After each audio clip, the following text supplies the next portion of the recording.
I am proud to be here where all languages, all families, all cultures, all voices, and yes, all dreams have a home.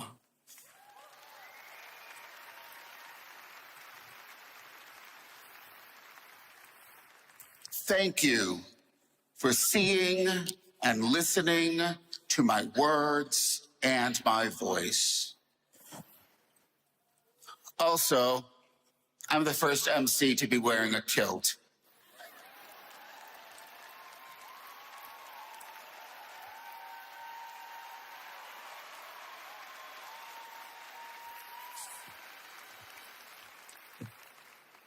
Thank you very much. In a few moments, the ceremony will begin. In the meanwhile, please take your seats for just a few preliminary announcements.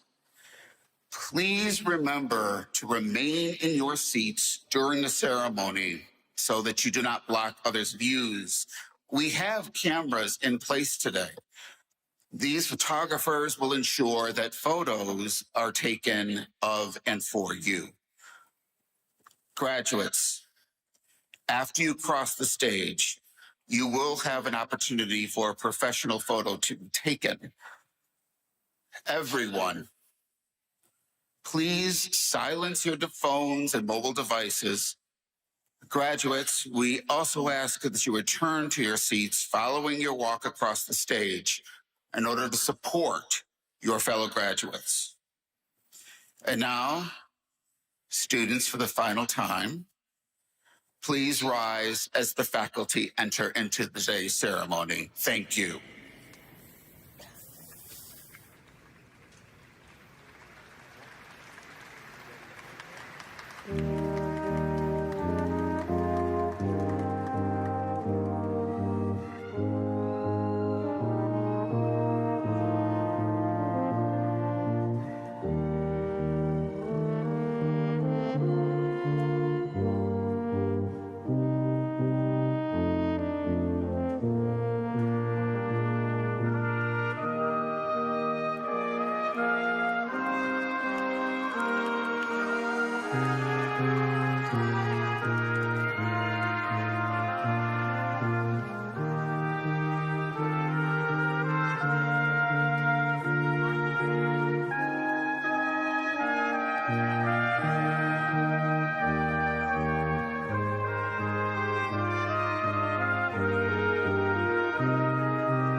Students, family members, colleagues, and friends, please join me in welcoming the acting dean of the Lou Klein College of Media and Communication, Dr. Deborah Tsai.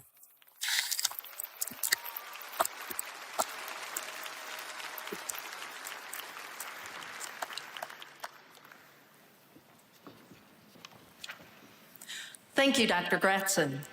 Good morning and welcome to the graduation ceremony of the Lou Klein College of Media and Communication, class of 2026.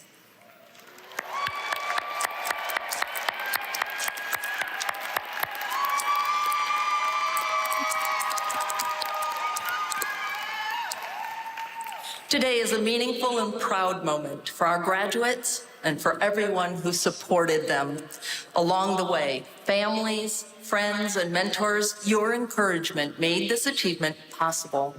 Graduates, please take a moment to thank those who helped you reach this milestone.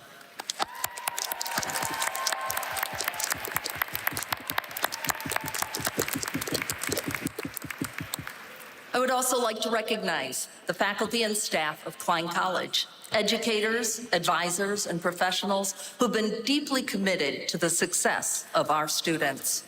Across Klein College, the list of people dedicated to your success includes not only our outstanding faculty, it also includes our department and program staff members, academic advisors, our teams across Klein Global Opportunities and Career Services, the Office of Research and Graduate Studies, the Dean's Office, and many others who continue to support our students every day.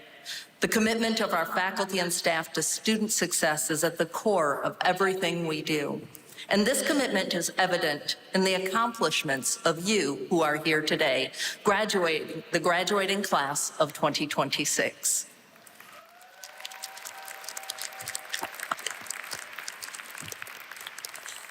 By the way, students, please sit down.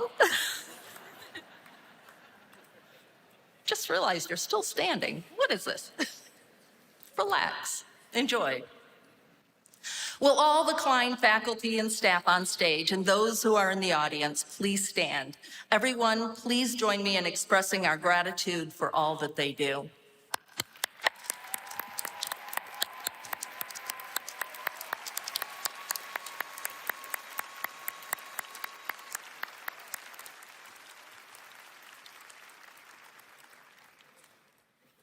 Before we continue, I would like to recognize the outstanding members of our faculty who are retiring this year.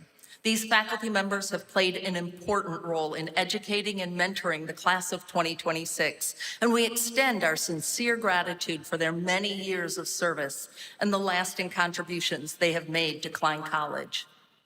We invite any of our retiring faculty who are with us today to please stand so that we may recognize you.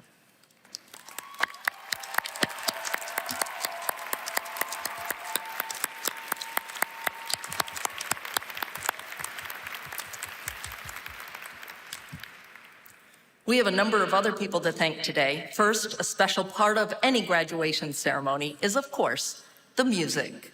I would like to recognize the artists from Avenue Brass, featuring Paul Futer, Tessa Ellis on trumpet, Jonathan Clark on horn, Jackson Howard on trombone, and Christian Gian on tuba. I want to also, oh, yes.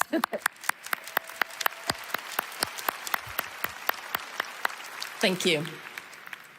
I also want to extend our thanks to today's sign language interpreters, Joy Harris and Hetty Kelly.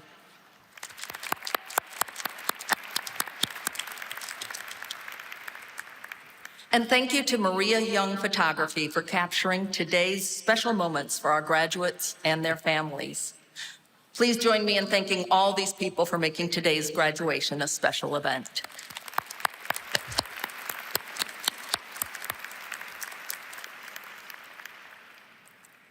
This moment reflects a value deeply rooted in Temple's identity, the belief that perseverance truly does conquer. But today I want to speak to something even deeper, the courage it took to get you here, and the love and kindness that carried you through to this point. Provost/Dean Boardman and I were talking after Coleman Domingo's speech on Wednesday that he talked so much about love, and we should be talking a lot more about that too. So I'm going to talk some about love as well as courage. Each of you has faced challenges that tested not just your intellect, but your spirit. Throughout these challenges, you adapted. You kept moving forward, and you did so because not because the path was easy, but because something inside you refused to give up. That is courage, the decision to show up no matter what. Our motto in Klein College is learn it by living it, and you have lived it. Your experiences have shaped not only who you are, but who you are becoming.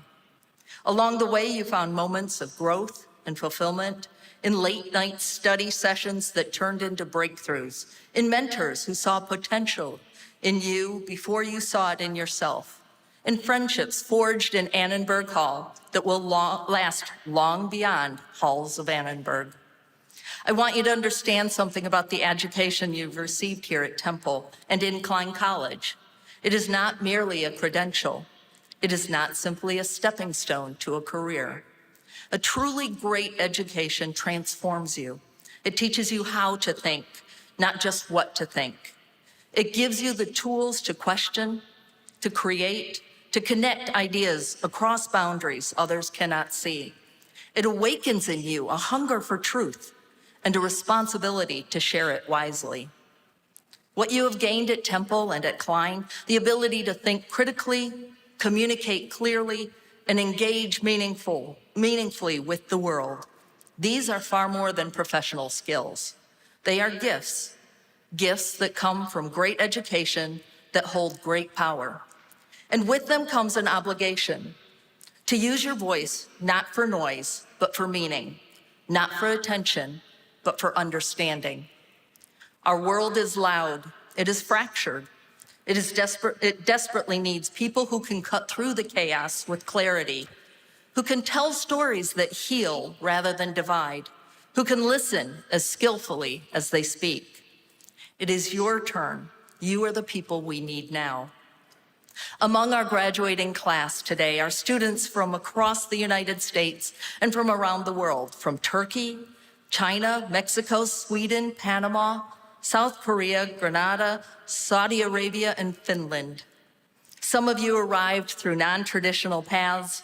One of you attended 8 different colleges before finding your home here. Some of you balanced athletics with academics. Others earned Emmy Awards, Fulbright scholarships, and national recognition while still students. We even have a set of twins graduating together from the Master of Arts in Media Studies and Production program. Some of you have taken on leadership roles within our student media organizations, serving as reporters, producers, content creators, writers, and newsroom leaders, while contributing to platforms that inform and engage communities both on campus and beyond. Some of you have expanded the reach of your work beyond campus, with student-produced programming now streaming to audiences across the Philadelphia region through partnerships with local media outlets. Many of you gained experience reporting and producing news through partnerships with industry leaders, including Fox 29, where students had the opportunity to cover 2 significant events of our time: the FIFA World Cup and America's 250th anniversary. Others of you have collaborated across disciplines, working with partners such as the Barnett College of Public Health to develop new programming, including the show Feel Good Cooking, which reflects the power of communication to inform and serve communities in meaningful ways. Many of you contributed to award-winning student media, including Owl Sports Update, which was recognized nationally as the best sports program, and to Temple's student news organizations, which collectively earned 19 Student Keystone Media Awards.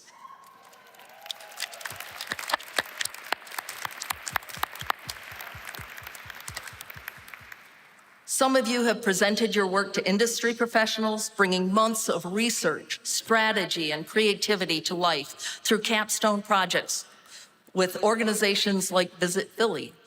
And others competed at the national level through the American Advertising Federation's student competition, earning an award for your strategy and creative work.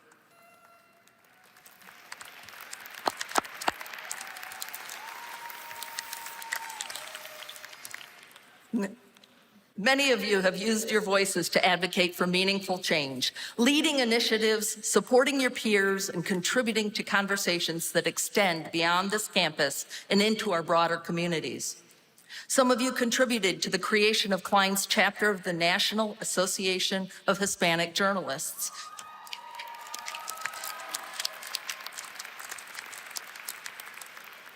helping to build a community that supports diverse voices in media.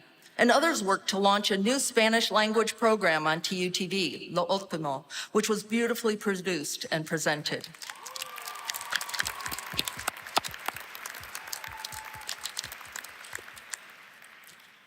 One of our students transferred to Temple after community college and a career as a music producer and audio engineer, ultimately finding community through music and performing as the opening act at OwlFest 2026.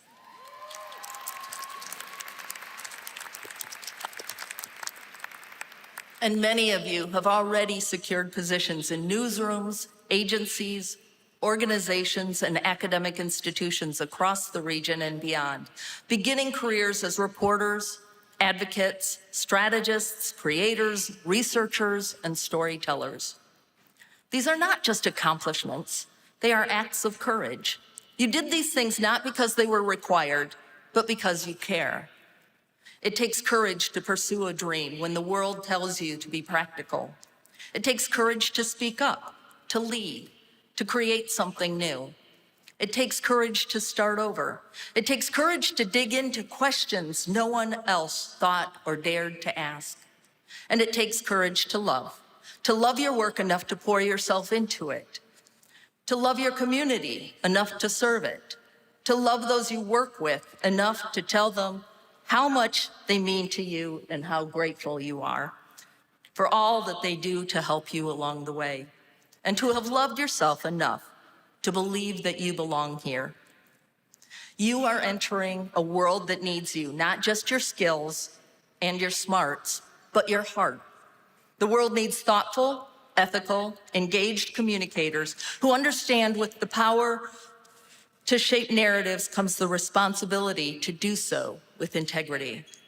There will be moments ahead when the path feels uncertain, when doubts creep in, when the work feels impossible. In those moments, remember this. In sitting here today, you have already proven that you can face difficulty and emerge stronger. The education you received here has prepared you not just to succeed, but to lead.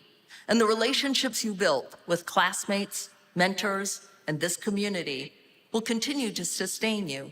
Your family and friends have supported you this far. They will continue to have your back. And Temple Owls are everywhere, and they are eager to help other owls. Courage is not something you find once and keep forever. It is something you choose again and again in the face of fear and doubt. In the words of a former Klein student, very often, courage just takes 30 seconds. 30 seconds to get started in the right direction instead of cowering in fear. And love is the reason courage matters at all. We persevere because something and someone matters to us. As you move forward, you will eventually return to this campus as an alumni. And when you do, you will see Klein College in its new home, the Carolyn Kimmel Pavilion for Arts and Communication. It is a space built for the type of collaboration, creativity, and innovation that you have already helped us define. But no building can contain what you carry with you: the lessons, the friendships, the transformation. It has been a profound privilege to serve as acting dean this year and to share this moment with you. Take a breath, look around, let this moment sink in. You have earned this, not just the degree, but the growth, the resilience, the person you have become. Be proud of what you have accomplished, be confident in what comes next, and never forget, you are capable of more than you know. Go forward with courage, go forward with love. Congratulations, class of 2026.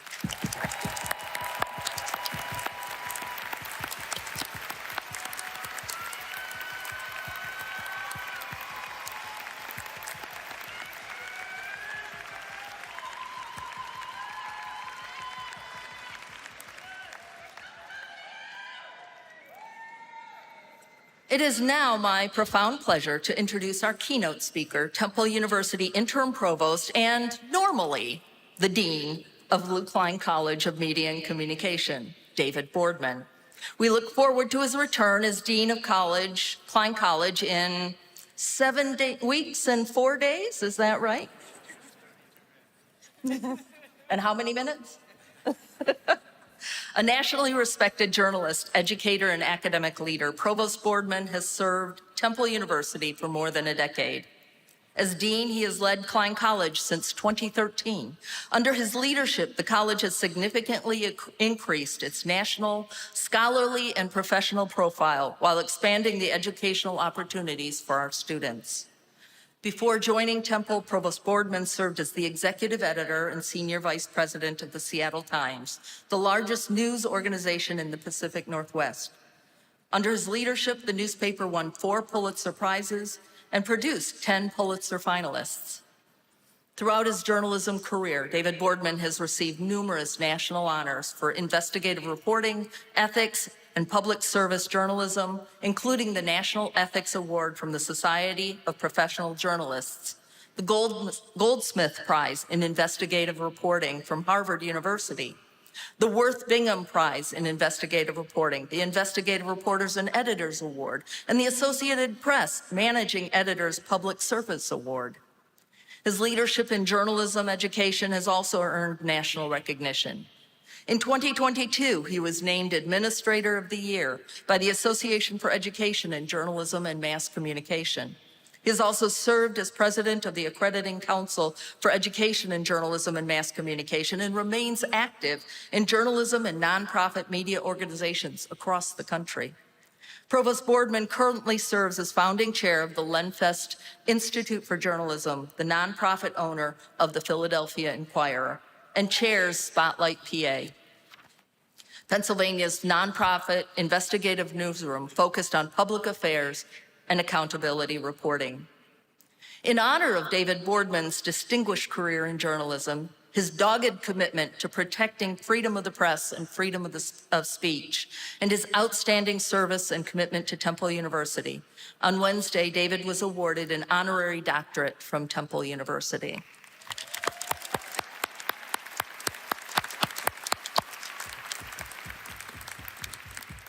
It has been my pleasure to work alongside David Boardman since he made a pretty big career change to become Dean of Klein College. As Dean, usually he's the one standing here, offering Dean-like wisdom. But this year, he stepped into the huge job of interim provost.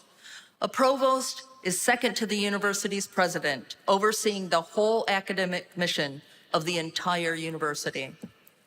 And in just a few more weeks, David Boardman will return to his role as Dean of Klein College, where in fall of 2027, he will lead our whole college into our new building, that large structure going up on the west side of Broad Street, named the Carolyn Kimmel Pavilion for Arts and Communication.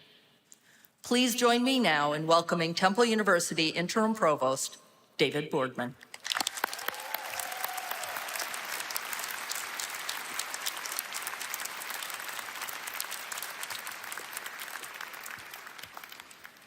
Man, it's great to be home at Temple University's best school.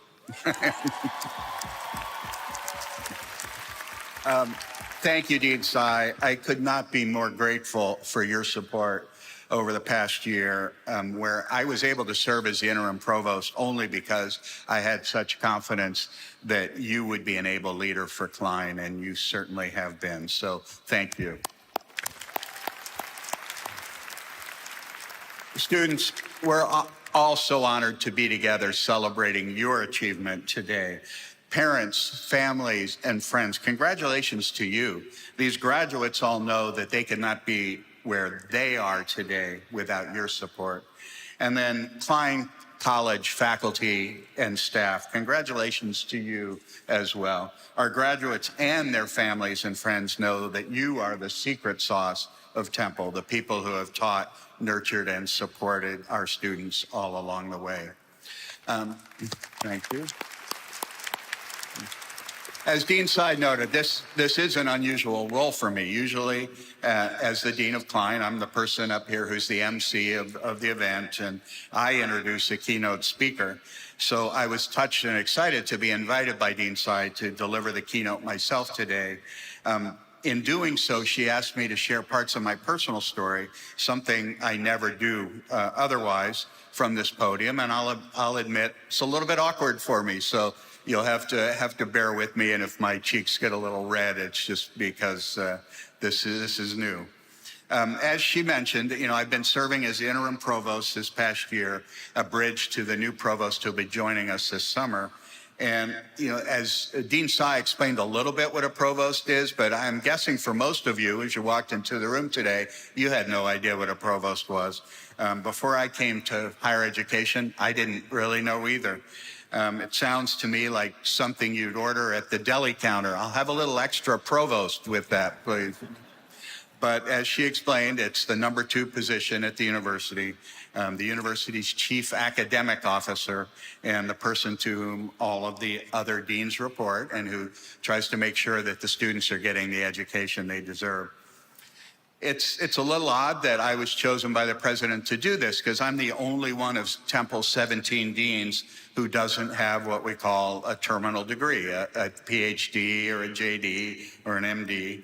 I have only a master's degree, and as she said, I worked as a journalist for a long time before that. So you could call me, as I often call myself, the accidental provost. And it wasn't in my plan, certainly, but it's been an amazing learning experience. That leads me to the theme that I want to share with the graduates today. As you embark on the next stage of your life journey, and I think for most of you, this will be the first time being full-time out in the workforce and out of the classroom, you'll find that fate or the universe or whatever deity you might pray to will present you with unexpected turns along the way. These may first appear to be obstacles or maybe even profound disappointments, but each one is also an opportunity. So I'm going to share some stories from my personal journey that I hope help illustrate that lesson. And it's a lesson that took me several decades to fully appreciate, but maybe you can get a head start on that today. I'll begin when I was where most of you are here today, a graduating college senior. I was a journalism major with a minor in African studies, and I had enrolled in a volunteer program that was like the Peace Corps, called Operation Crossroads Africa. I had painfully tried to learn Swahili, which is a pretty difficult language to learn, in hopes that I would be assigned to work in either Kenya or Tanzania, which were both beautiful, exciting places with lions and giraffes and progressive government leaders who were working to transform and modernize their countries and the whole continent of Africa. Instead, much to my disappointment, I got assigned to a place called Liberia. And it was known at the time as one of Africa's least appealing countries. It was known as a depressing, poverty-stricken place where it always rained and where English was the language. Here I'd spent all this time studying Swahili, and I'm going to a place where English is the language. I complained to the assigning officer, "I'm from Cleveland, and you're sending me to the Cleveland of Africa." I was really disappointed. And man, was I wrong. As it turned out, Liberia could not have been a more rewarding and amazing assignment. I worked in construction, building an orphanage in a beautiful, lush jungle. My English was, of course, a lot better than my Swahili, so I was able to have deep and really meaningful conversations with my Liberian coworkers who became friends. I learned a lot about their unique country, which had been populated in part by enslaved Americans who were sent back to Africa in the 1830s and who were set up by our country as dictators of that country. Over 150 years, those Americos, as they were known, they were a small portion of the Liberian population, but they controlled nearly all of the wealth and all of the power. So I got a front row seat to history as the indigenous population rose up to ultimately create a more egalitarian nation for themselves. So for me, that disappointment became a really eye-opening life experience. When I returned to the States from Africa, and I kid you not, I had $2.65 to my name.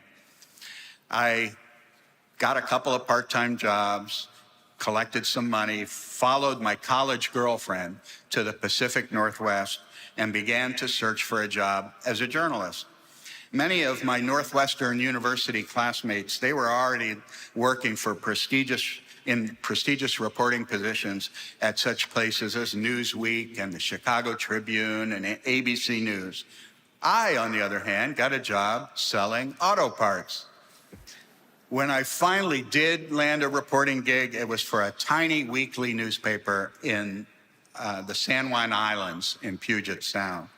I was making $125 a week and driving a car so old that one morning the front right wheel flew off into a cornfield at 60 miles an hour. That's an experience, I don't mind telling you.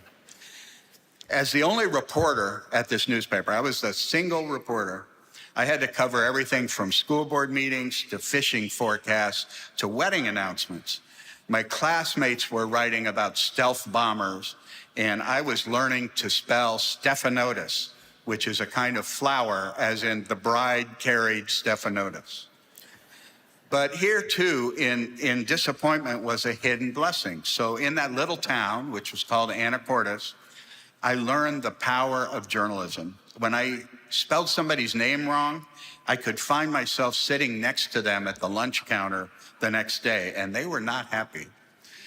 When I uncovered something important that a city councilman was hiding, I could see the history of this town change right before my eyes. The experience that I gained there made me a far better journalist than anything else could have. And that small town weekly gig quickly turned into a reporting job at a small daily paper in Washington State, and then a nearby medium-sized paper. I dreamed of someday working at the region's biggest outlet, the Seattle Times, but I just couldn't land a reporting job there. Finally, one day, the Seattle Times called me with an offer. I could be a copy editor and do some writing on the side. Ugh. I loved writing. I loved reporting. I didn't want to sit at a desk all day. That was one of the reasons I wanted to be a journalist, wanted to be out in the world. A deep disappointment, but it appeared to be my only way onto my dream newspaper, so I took it.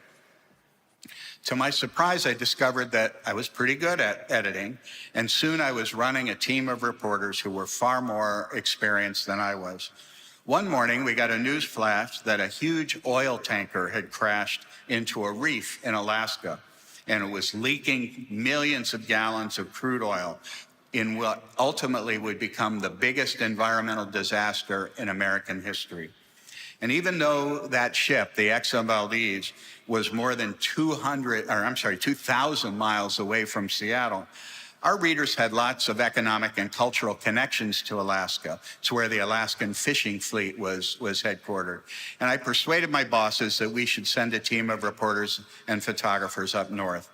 Under my direction, they not only reported the day-to-day news, but they exposed the conditions that would allow one intoxicated ship captain to spill more than 11 million gallons of crude oil into a pristine harbor, killing thousands of fish and wildlife, and at a cost of billions of dollars to the U.S. economy. Our reporting changed the federal regulation of oil tankers. From then on, they were required to have double hulls rather than just single hulls, and that rule would prevent many future oil spills. And the job I didn't really want led me to winning, along with my colleagues, the Pulitzer Prize for National Reporting.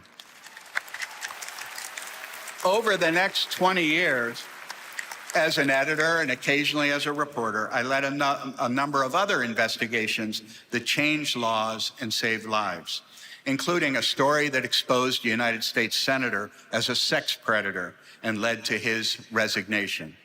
A series that revealed that federal aid that was intended for Native Americans living in poverty in tents and lean-tos was being stolen by the tribal officials to build mansions for themselves.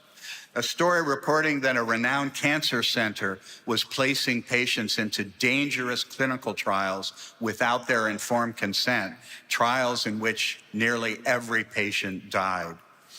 Fast forward again to 2013. By then, I was a decade into my true dream job as being the top editor of the Seattle Times. But by then, I have to say, it was more of a nightmare than a dream. The newspaper industry, which at that point was still reliant on printed newspapers, was in a free fall financially. And I'd been forced to lay off more than 100 people from my newsroom, doing every one of those myself. I was miserable. Out of the blue, I got a call from a higher education headhunter.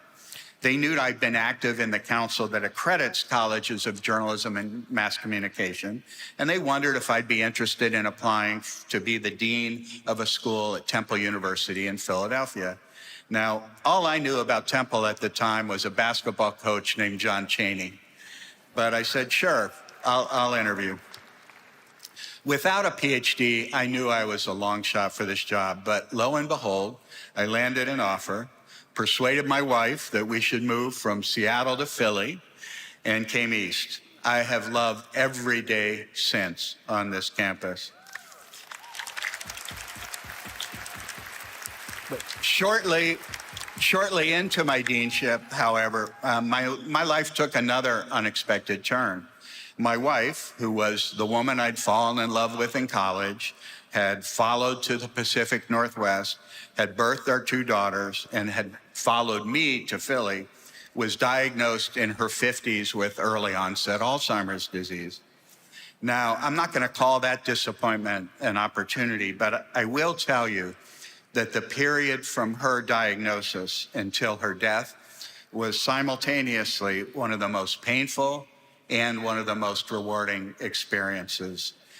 Although it never seemed so at the time, I can tell you now that to be able to care for someone you love and to help them cross over into eternity is a privilege unlike any other. Thank you. It was another unexpected turn. Since then, there have been more. I met a wonderful woman at an outdoor concert, fell in love again, which I never expected to do, and last year I remarried.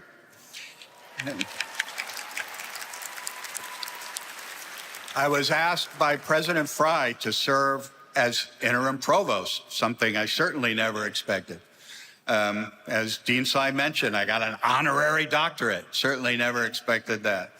And today, after years of introducing keynote speakers, I became one. So enough, too much about me. I shared all of that to demonstrate to all of you that without a doubt, your life is going to be different than you think it's going to be. And isn't that exciting? Who would want to know in advance exactly how their life is going to go? Just remember that every one of these challenges is an opportunity, and that all you've done to this point, especially earning your Temple degree, has prepared you to seize it. As the great philosopher Bruno Mars puts it, you can't knock on opportunity's door and not be ready. You, Klein College class of 26, you are certainly ready. As your accidental provost, I'm enormously proud of each and every one of you. Good luck on your road ahead. And when you come upon an unexpected turn, just say, I got this. I am Temple made. Congratulations, Klein out.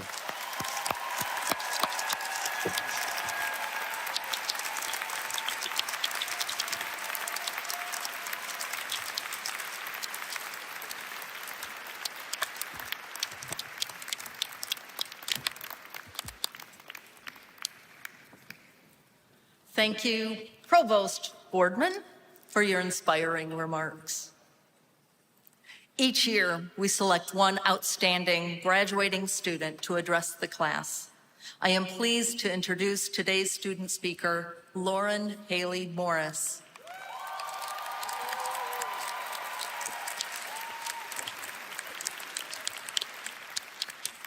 Lauren is graduating with a degree in journalism from the Klein College of Media and Communication. During her time at Temple, she has built an impressive portfolio of reporting and storytelling work, contributing to Temple Update and gaining hands-on experience across broadcast journalism. Her work has earned national recognition.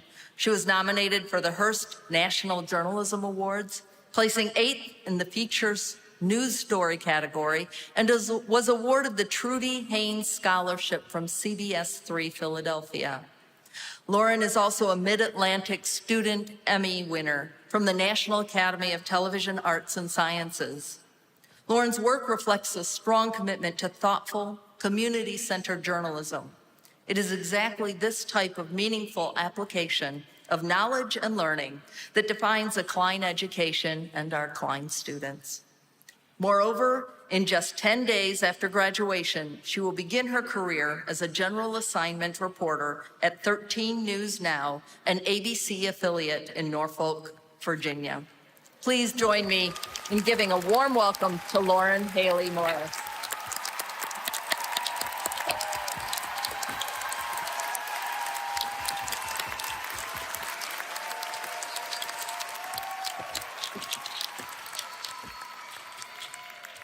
Thank you, Dean Tsai.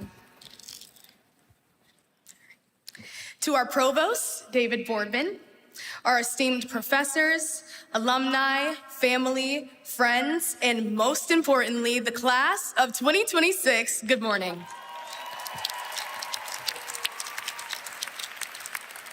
If you're anything like me, the past couple of weeks you've been thinking through your time here at Temple. As I was searching through my phone, I went through a message on my notes app from freshman year, and it reads, "Today is a special day. It's your birthday, and you're moving into your freshman dorm on the same day. The start of your college journey is right around the corner, so here are some questions you should answer after your first semester. Were the classes hard? Did you make the dean's list? Did you get involved in Temple Update or any other clubs? Is J&H better than Morgan Hall?" And the list went on. Now, if you know anything about writing something down in your notes app, you know I did not answer those questions after my first semester, or even open the note for another 2 years. But last semester, I found it. And for the first time, I could answer those questions and so many more. I could have never imagined the girl who was worried about dining halls and grades would one day travel the country reporting on local and national headlines, win a Student Emmy Award, serve as an OWL team leader, or become the president of her sorority, Alpha Kappa Alpha Sorority Incorporated, Delta Mu chapter. Now, some of you may know I'm originally from Charlotte, North Carolina, or what we like to call the Queen City. Whenever I tell people I came to Philadelphia for college, they're always like, "Oh, why'd you come to Philadelphia? Like, why Philly?" And my answer is always the same: why not Philly? The history is rich, the food is unmatched, and let's not forget, we have the best sports fans in the NFL. Class of 2026, we witnessed not one, but 2 Super Bowl appearances during our time here. So go Birds, yes. But what truly kept me here were the people and the opportunities. Temple University, especially our school, Klein College of Media and Communications, didn't just educate us, but it positioned us. As I worked towards my dream of becoming a national correspondent, Temple gave me real-world experiences and opportunities long before graduation. Programs like Klein Go taught us the value of exploring the world through experiences. From New Hampshire to New Mexico to right here in Philadelphia, Klein gave us the opportunity to report on real stories that mattered, including a historic election with the presidential debate happening right here in our city. We were truly in the room where it happened. Klein also gave us programs like Temple University Television, also known as TUTV, which offered us hands-on learning experiences beyond the cameras and studios. Shows like Temple Talk, Owl Sports Update, The Uptick, and one of my personal favorites, Temple Update, kept us very busy, had us up late, and helped us learn the importance of deadlines. And it's not just Klein. So raise your hand if you've been a part of one of the 250 plus organizations across campus. Can we clap it up for that? You see that we are so much more than just media and communications. We truly are multifaceted students ready to take on the next step in our journey. Now, there's a saying in my family, what God has for me is for me. But my time here at Klein has taught me something just as important. Opportunities don't always find you. You have to raise your hand. You have to walk into rooms before you feel ready. And be bold enough to be the change that you want to see. And when the pressure starts to build, that's when you lean on your village, your peers who are beside you today, because none of us got here alone. So to my family, especially my mom, resilience truly is your middle name. I thank you all for being my rock, and I know Dad is smiling on me today.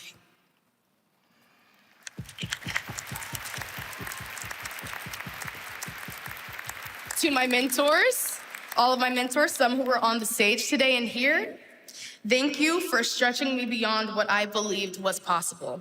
I never doubted you for a moment. To my sisters of Alpha Kappa Alpha Sorority Incorporated, thank you for trusting me to lead our sisterhood and our service. And to Klein College, thank you for believing in your students enough to put us in real rooms with real work and real opportunities. So now back to those notes.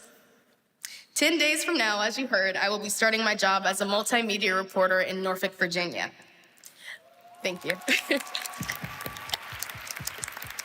I've already started writing a new notes memo with questions to answer in a timely manner. So let's hope that I remember to answer them this time. So class of 2026, it's our turn now. We're ready to lead the charge and to be the change makers in our industry. Because if Temple has taught us anything, it's this: perseverance conquers. Thank you.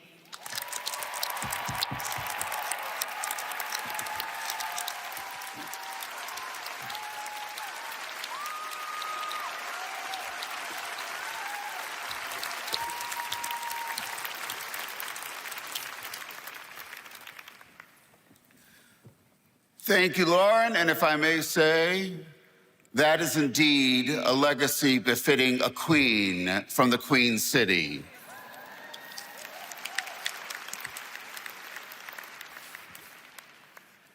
And now, the moment that you have all been waiting for, your opportunity to walk across the stage.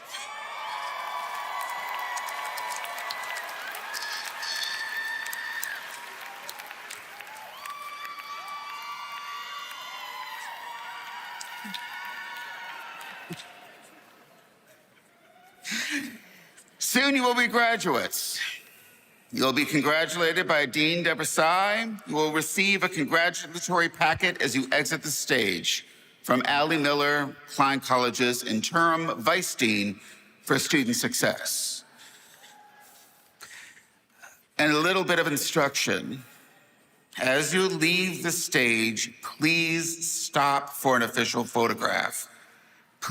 Please then return to your seat and remain seated until all graduates have crossed the stage so that we can perform the tassel turning ceremony together. I would now like to welcome Associate Dean for Research and Graduate Studies to the Reader's Podium, Dr. Fabian Darling-Wolf, who will confer the doctoral and master's degrees. Dr. Darling-Wolf.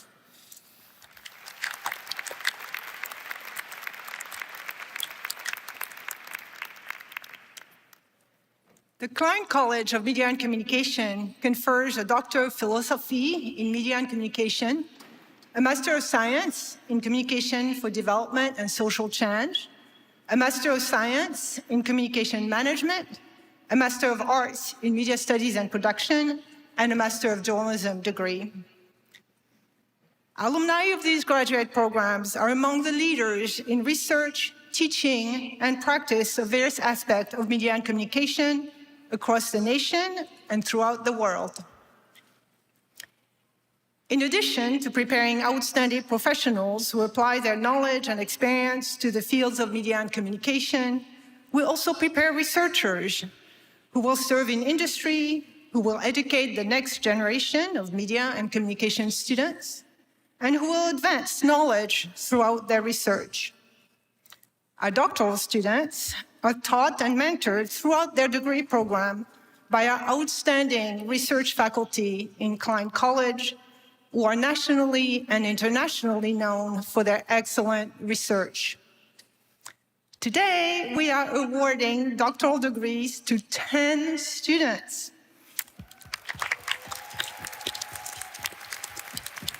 I think that's a record. As each student's name is called, the student will come forward to be hooded by their advisor. The hooding ceremony is an academic tradition that dates back to medieval times. This tradition confers the doctoral degree and signifies the transition of a doctoral candidate from student to scholar. The hood is trimmed with colors that indicate the degree, in this case, the Doctor of Philosophy, the field of study, in this case, media and communication, and the institution, which in this case, obviously, is Temple University. As each student is hooded, I will read the title of the dissertation and the names of the Klein College faculty members who served on the student's dissertation committee. Kelsey Henson will be hooded by her advisor, Dr. Carolyn Kitch.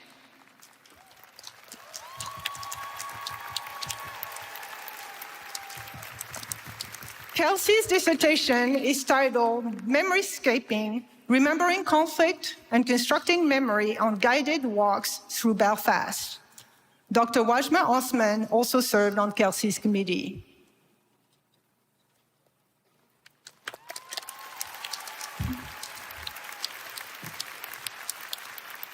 Congratulations, Dr. Henson.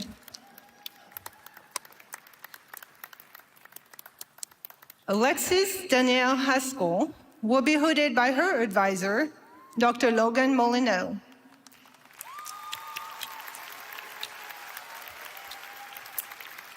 Alexis' dissertation is titled From Crossword to Crossplay, Tracking Relationship Repair Between the New York Times and Its Audience from 1942 to 2026. Drs. Carolyn Kitch and David Mindich served on her committee. Congratulations, Dr. Haskell.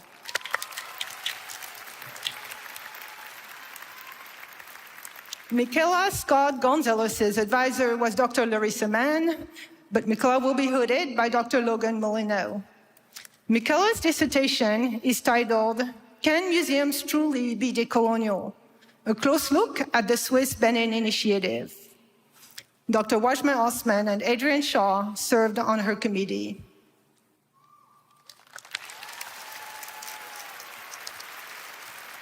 Congratulations, Dr. Gonzalez. Zachary John Resnick will be hooded by his advisor, Dr. Jeff Bain. Zachary's dissertation is titled Representing the American Rifleman, How the National Rifle Association Has Built and Maintained a National Community of Gun Owners. Dr. Logan Molyneux served as co-chair on Zachary's dissertation, and Drs. Jan Fernbach and David Mindich serve on his committee. Congratulations, Dr. Resnick.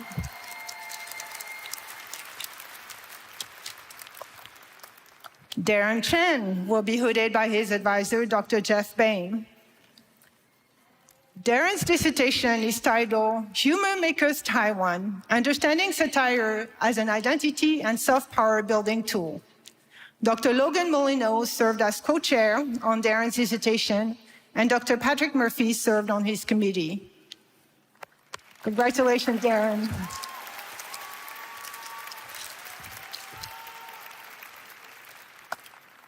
Zoe Monique Kristen Hagley will be hooded by her advisor, Dr. Heather Lamar. Zoe's dissertation is titled Many Nations, One Caribbean, Strengthening Caribbean Integration Through Social Identity. Drs. Carolyn Kitch and David Mindich served on Zoe's committee.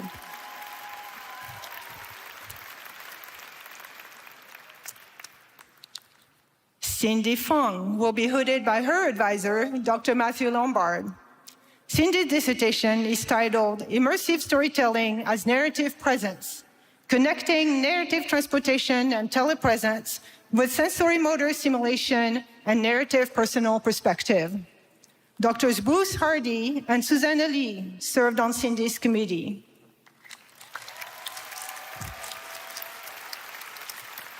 Congratulations, Dr. Fan. Nicole Marie Messina will be hooded by her advisor, Dr. Jessica Castonway. Her dissertation is titled The Threat They Didn't Talk About, Assessing Adolescents' Development Differences in Responses to Health Threats and Social Threat in Anti-Vaping Communication. Drs. Bruce Hardy and Megda Talapargada served on Nicole's committee. Congratulations, Nicole.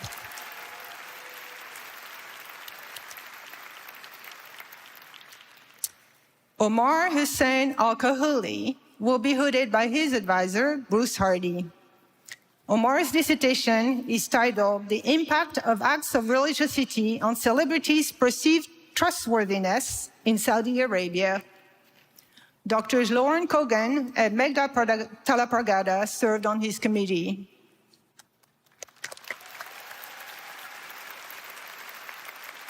Congratulations, Dr. Al-Kahali. And last but certainly not least, Mooney Park. Now, as Mooney's advisor, I have the honor of hooding her myself. Mooney's dissertation is titled Anti-Feminism as a Winning Political Strategy, a case study of the 2022 Korean presidential election campaign. Dr. Logan Molino served on Mooney's committee.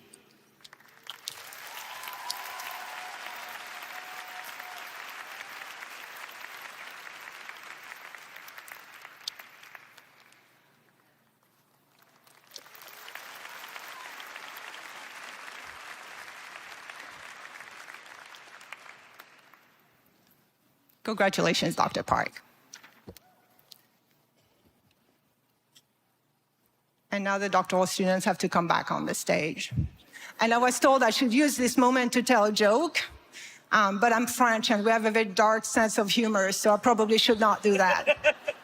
I think that would ruin the moment.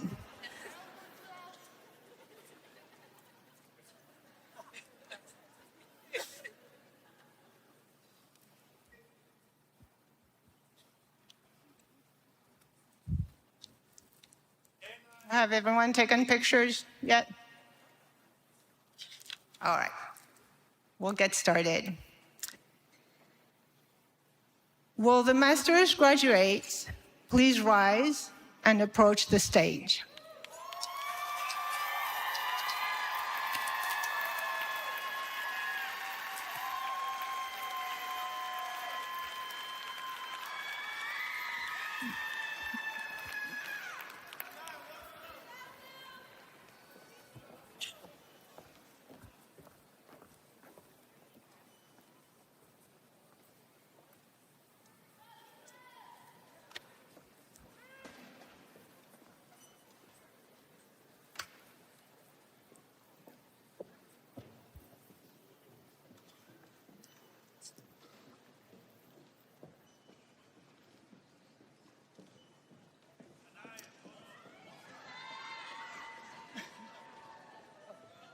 Wang Yi Jin.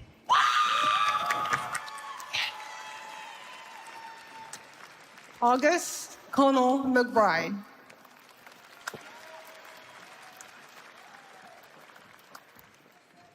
Dinala Hayalati. Wenala Hayalati.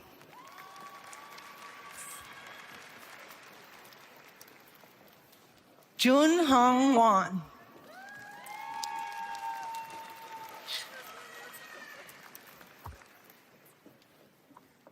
Kanaya Pinkney.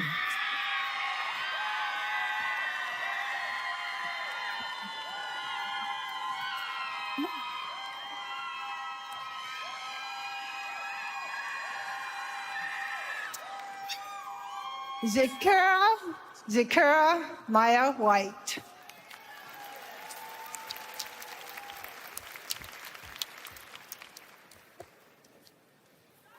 Shiron Yuan.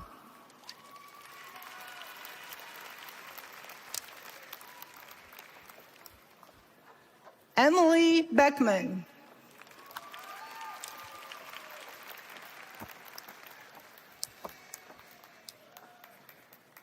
Emily Briggs.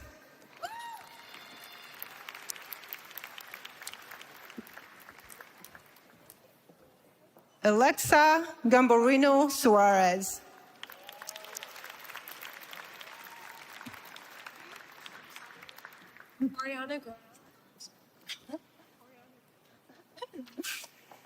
Ariana Bonauer.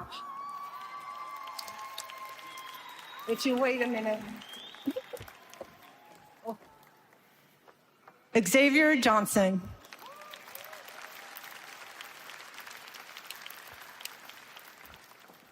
Robert Johnson. Frances Claire Kenny.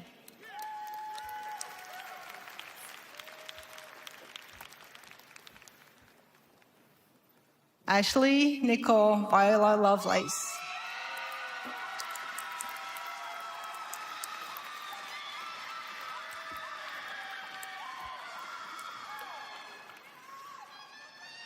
Mario Rodriguez Canuto.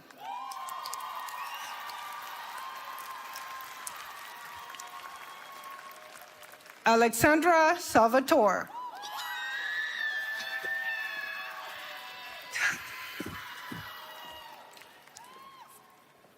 Ben Silver.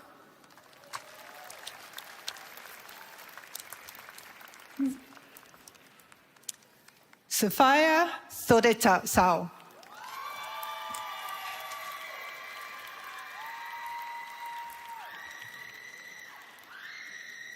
Ambar Michelle Alveo Perez.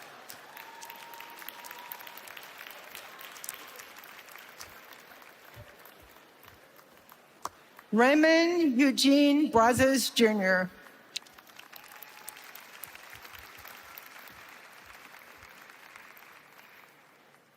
Mia Carrero.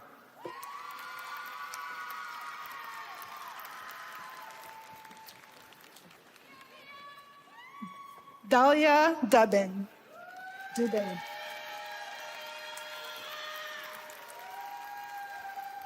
Sarah Grace Feldman.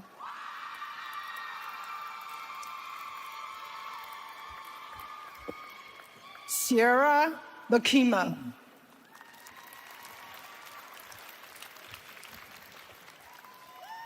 Corinne Koi Koi.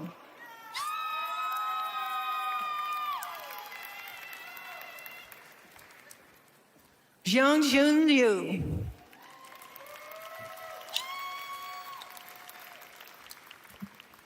Sarah McLean Van Schoten.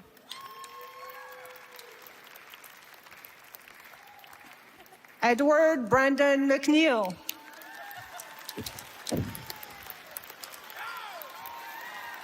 West Montgomery.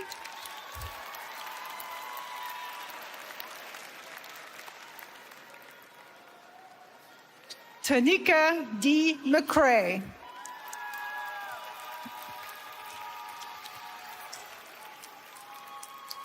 Julia Pollock.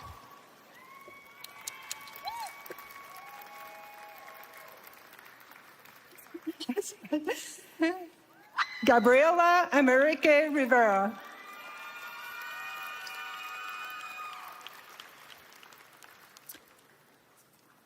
Garrett Sample.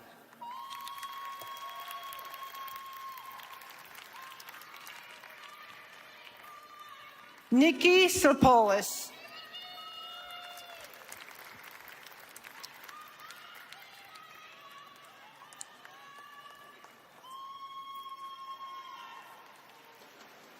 Maricela Delgado Sutton.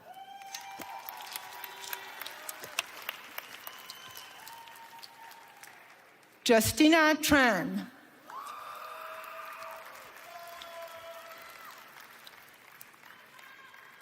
Veronica Yeko. Congratulations to all the students who received graduate degrees.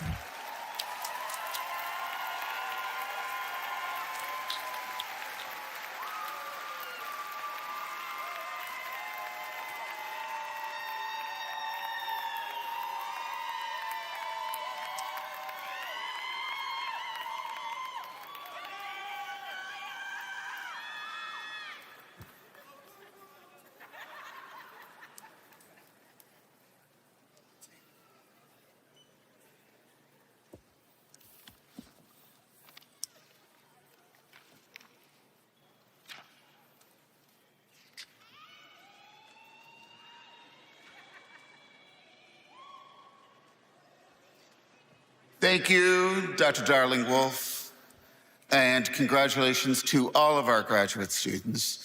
It is a pleasure to see such a large and powerful group of scholars. Congratulations, graduates.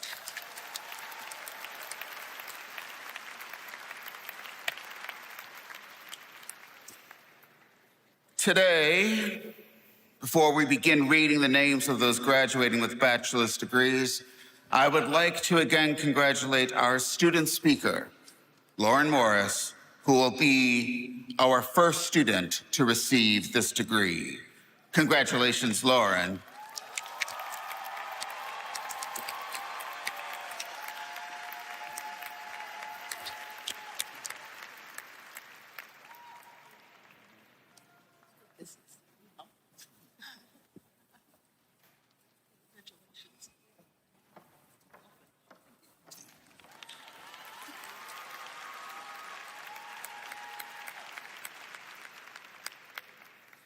Today, we recognize and honor the memory of Chase Miles, whose degree will be awarded in memoriam.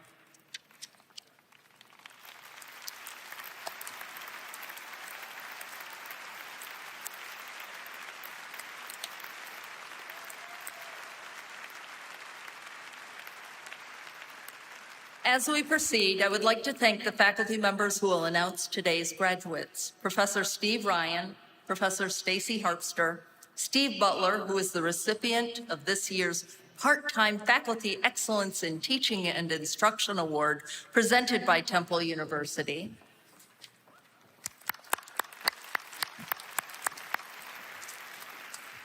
and Professor Larry Staines. Professor Steve Ryan will be our first faculty reader. Will you please approach the side podium? All right. Let's do this.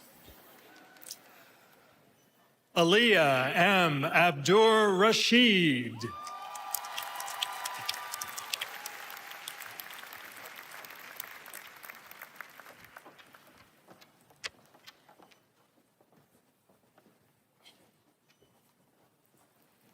Ikram D. Adam.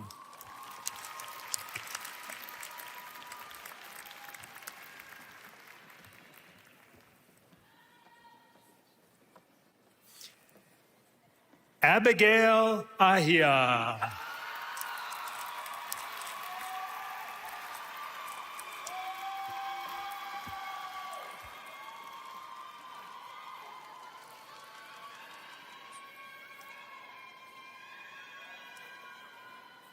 Princess Carolyn.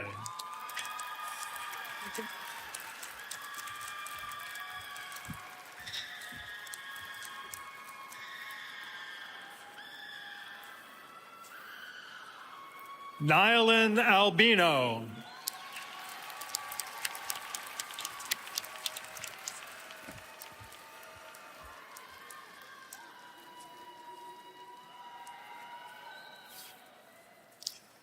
Isabel L. Albis.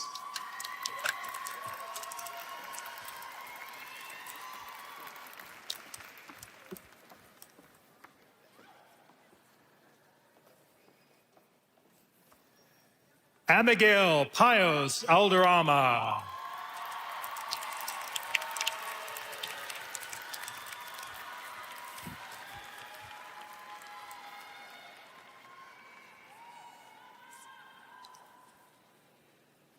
Kristen R. Aliquo.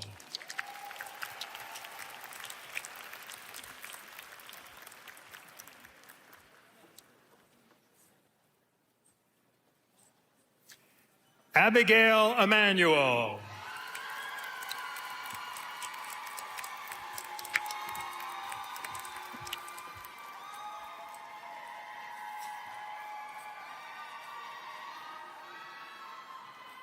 Samantha Danielle Ammons.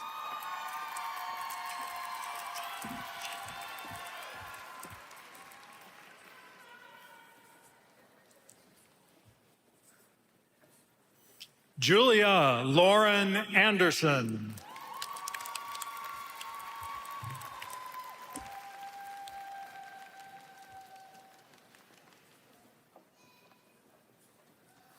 William Gino Angelosi.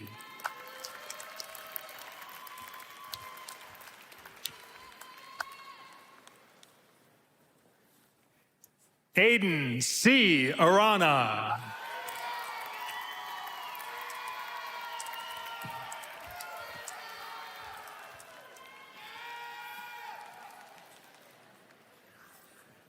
Michelle Ariano.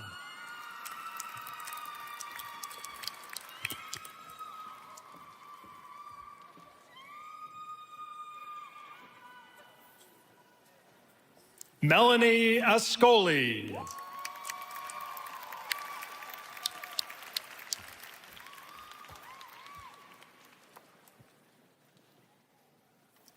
Anna M. Augustine.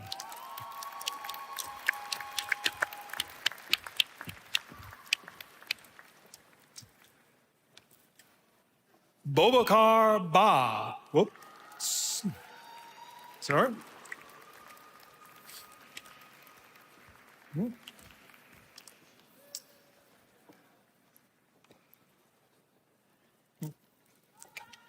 Ryan Avedano.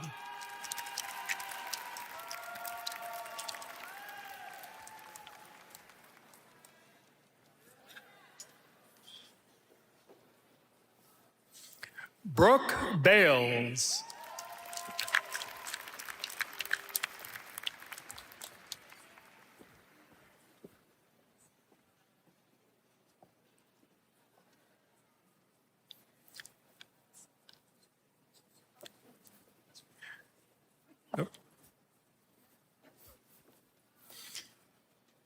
Jenna Barbowski.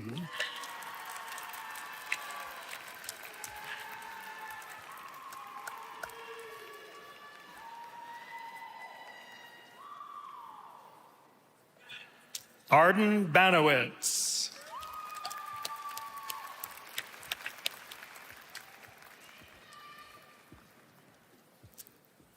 Gabriella Barrett.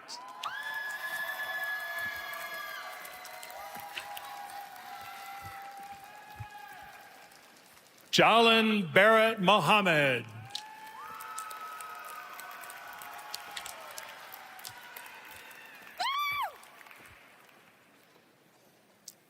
Jackson C. Batchelor.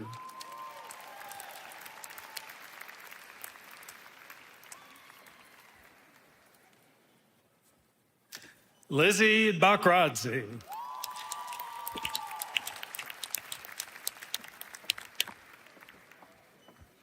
Lucille E. Baker.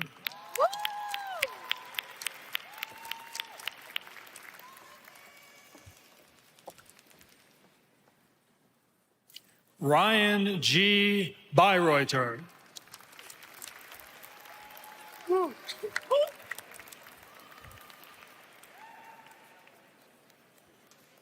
Jacqueline Marie Belvin.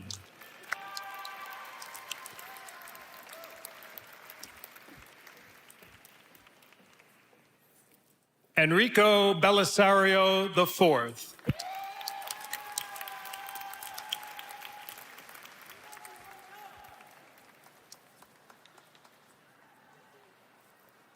Alana Kimberly Beltran.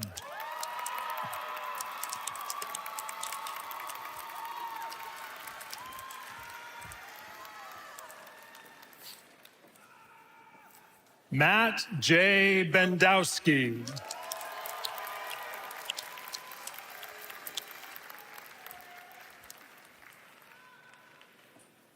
Sophia Bezala.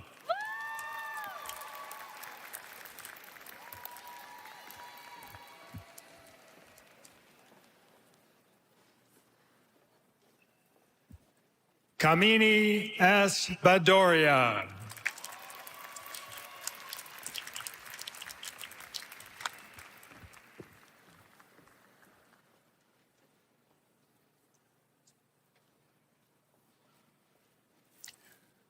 Rhythm Batterjee.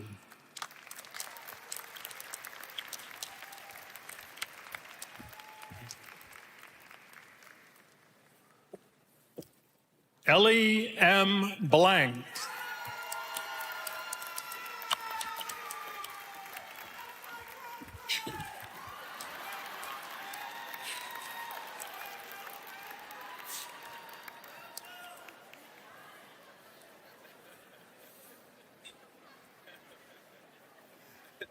Anfisa Blumina.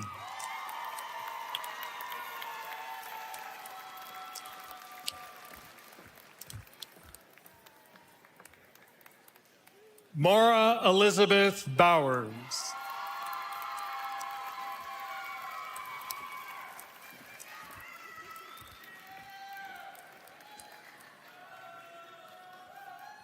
Austin A. Boynes III.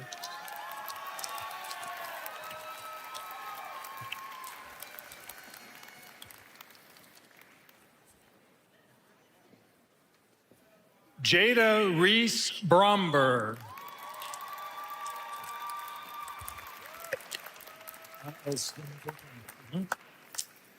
Christian E. Brown.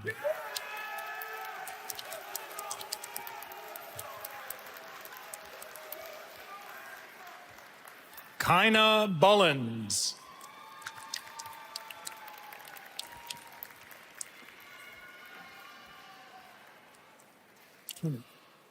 Olivia Burkholder.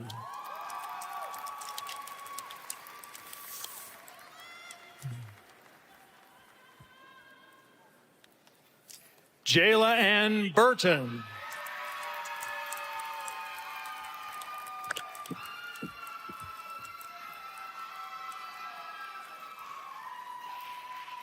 Thomas E. Butts.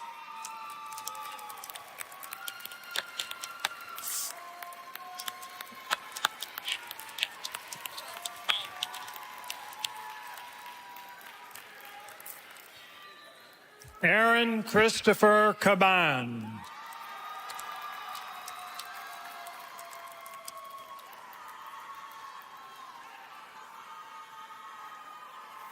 Anissa Cabrera.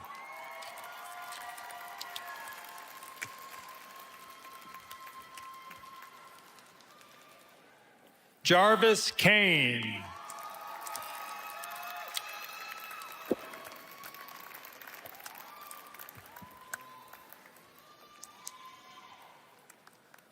Aiden T. Cairns.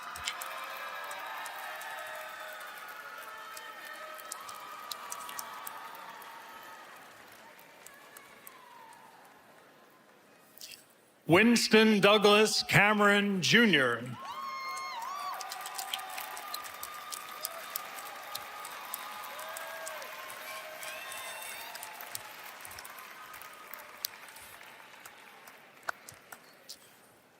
Buluwatefe Awofaranye.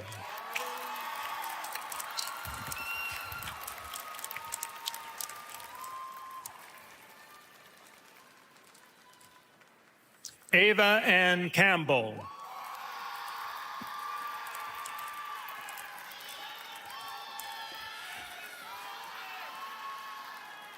Ren E. Castor.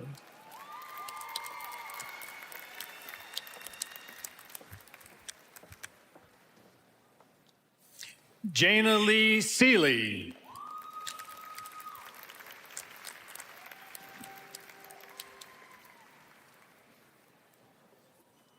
Alexander Jerome Servino, magna cum laude.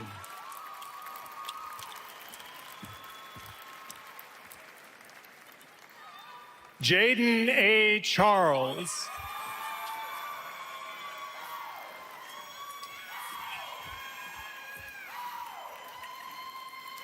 Ashley Chen.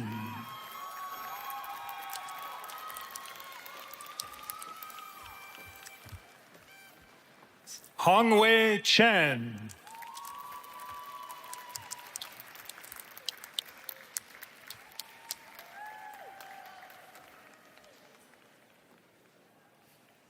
Jack A. Cherubini.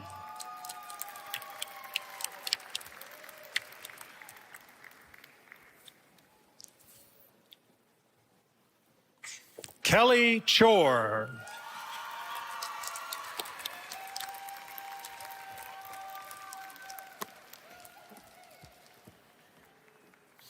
Ethan Philip Childress.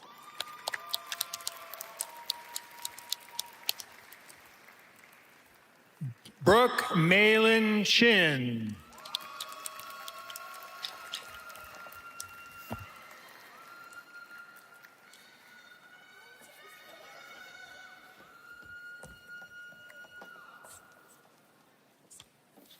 Christopher J. Cipollini.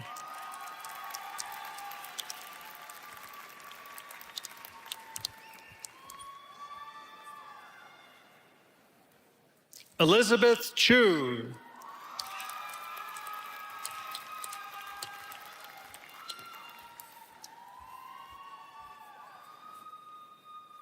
Luca M. Chicarone.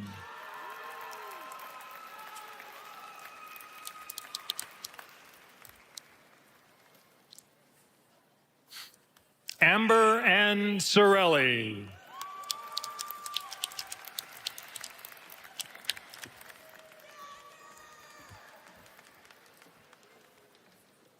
Kieran Clare.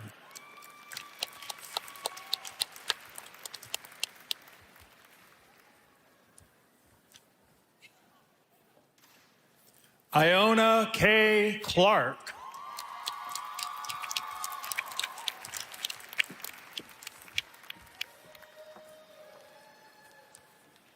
Silviana Colon, magna cum laude.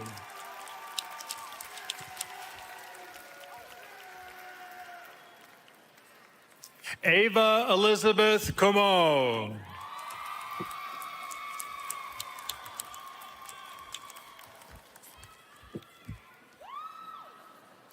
Nathaniel Comfort.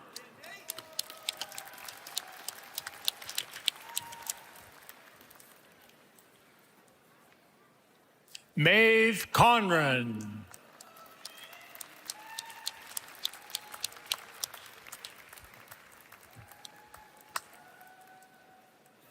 Joseph M. Copeland.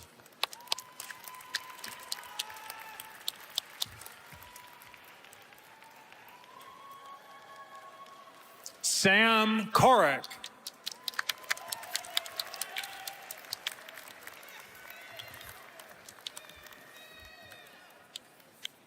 Summer Cowdery.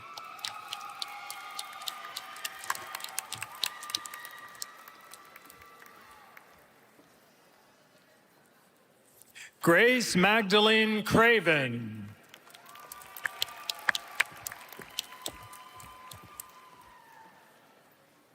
Evie S. Creedon.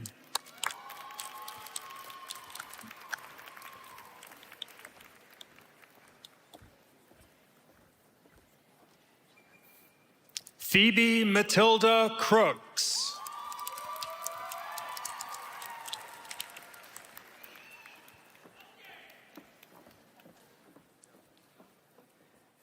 Gabriel C. Cucanati.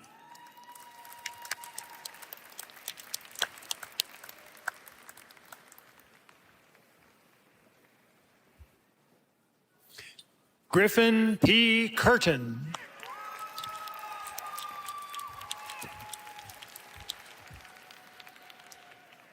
Jacob E. Curtin.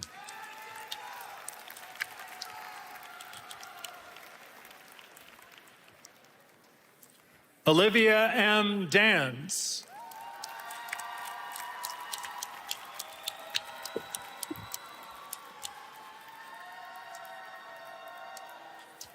Jose Manuel Detil III.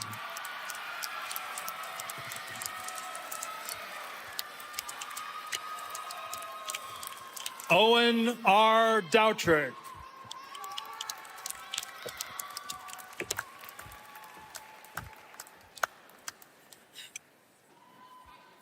Nathaniel T. Davies.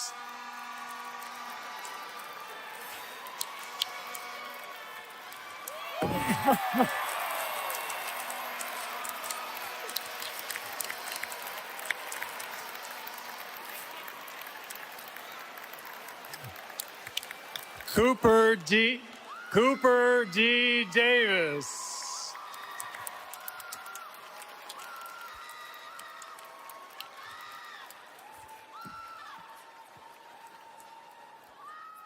Emily J. Dinotaris.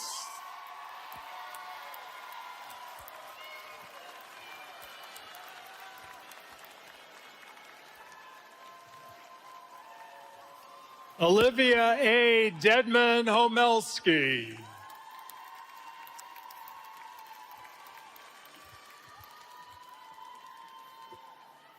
Jeremy D. D'Elia.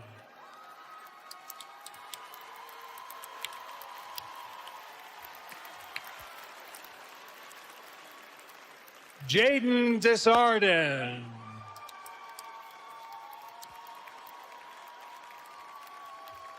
Mom and Dad, I made it!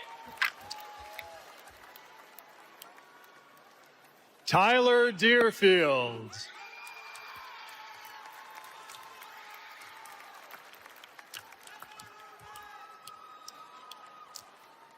Cornelius Nigel Jame.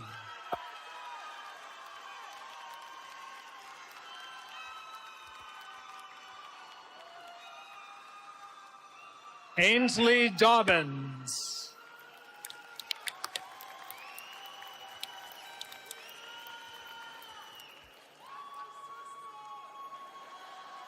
Jacob L. Dodd.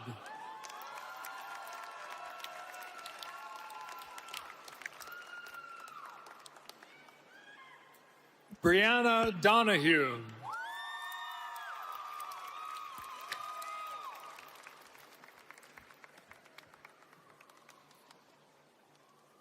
Maura Ray Donapel.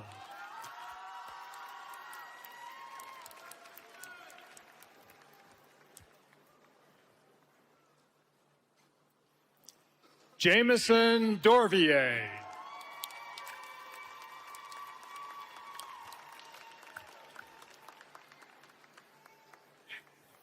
Anna Kathleen Doherty.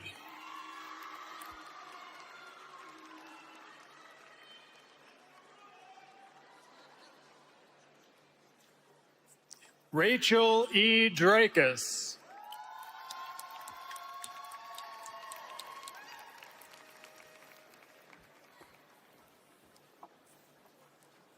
Gavin Dreyer.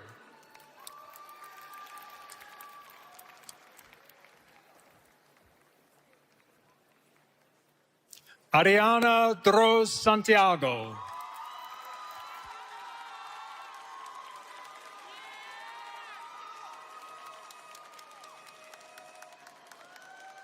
Belen Derge.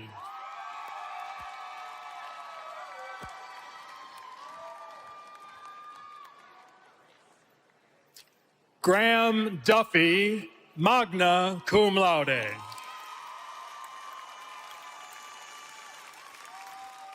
And it is now my pleasure to invite Professor Stacy Harpster to continue reading.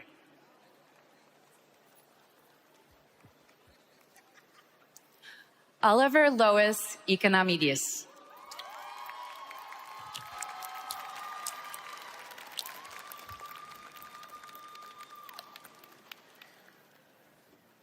Destiny Edwards.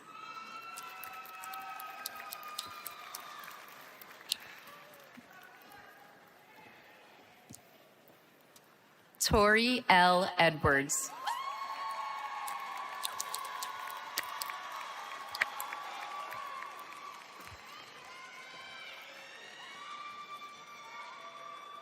Tasia Nashe Edwards Rowley.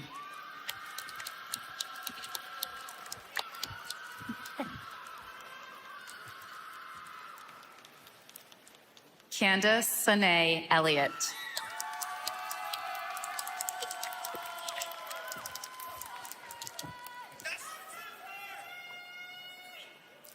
Kyler E. End.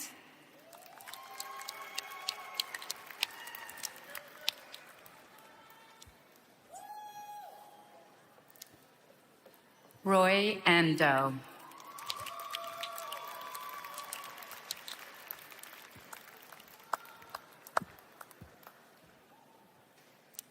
Rachel Ennis.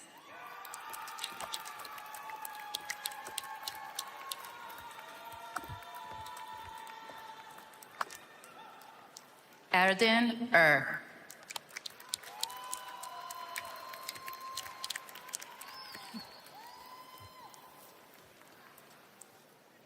Elena Grace Ardley.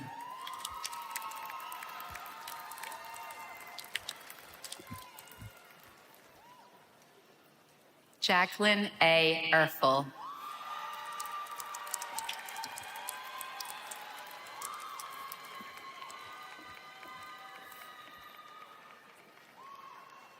Sophia Jean Escort.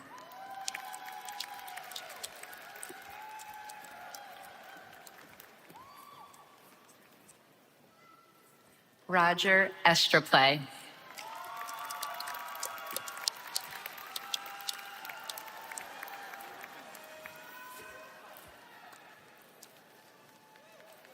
Ashley Evans.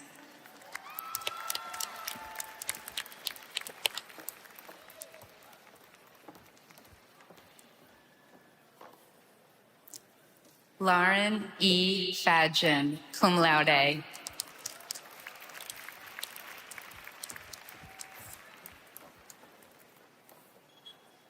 Sean Fallon.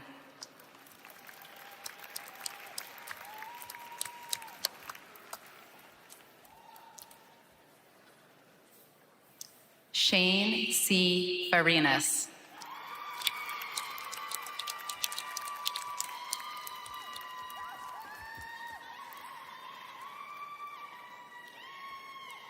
Sean F. Feinberg.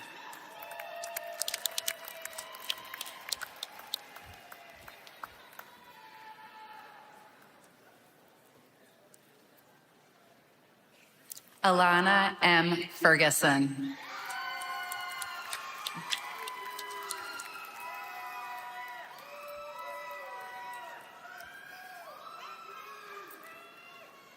Amelia A. Fetko.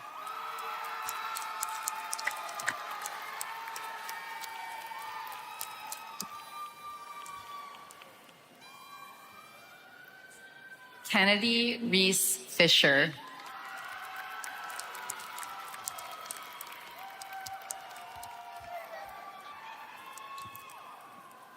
Frankie Fitzpatrick.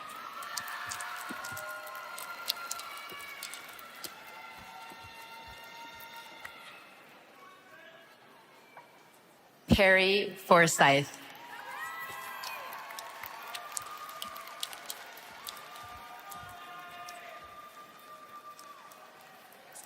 Sophie-Ann Francis, magna cum laude.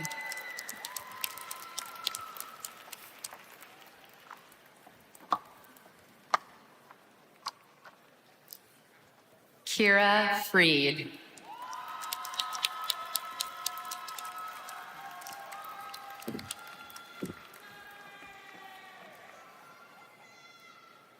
Catherine Fritz.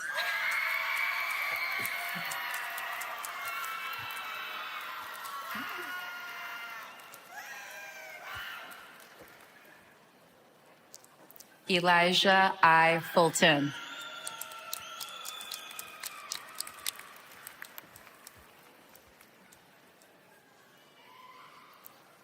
Alexandra Grace Fundero.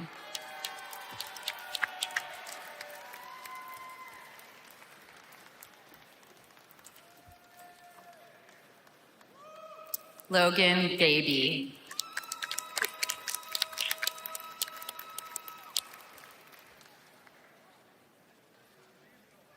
Will Galatis.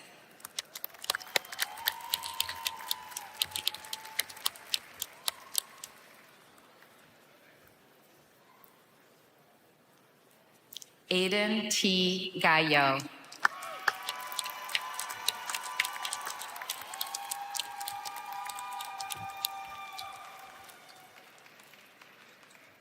Aaron G. Garcia.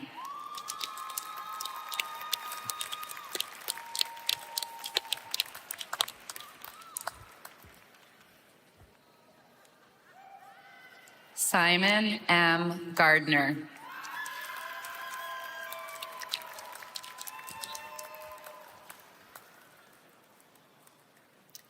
David L. Geis.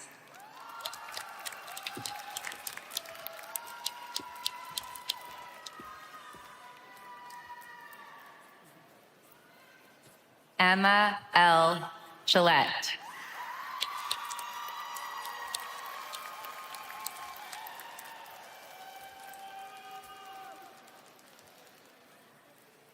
Benjamin Gelinas.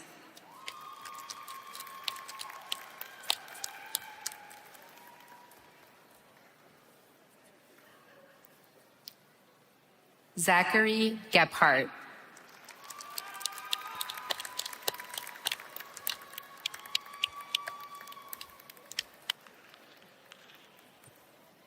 Chase J. Gilroy.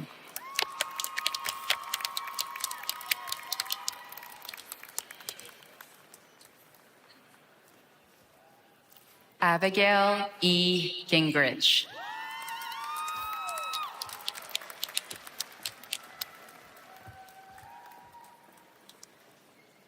Maya Gold.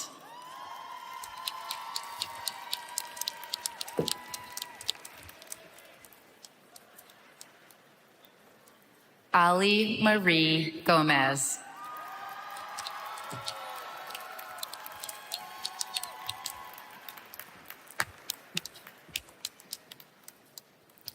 Sean Michael Gravely.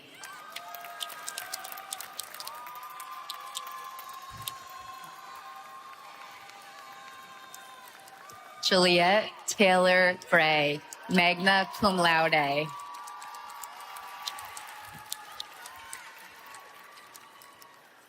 Julia Nadine Green.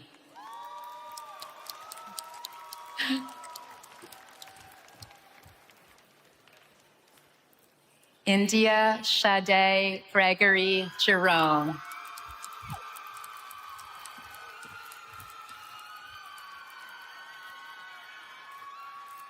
Kevin David Bruin.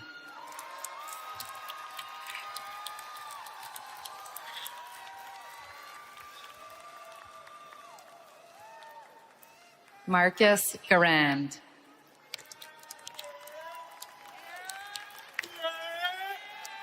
Go Bears! Lara G. Higgins.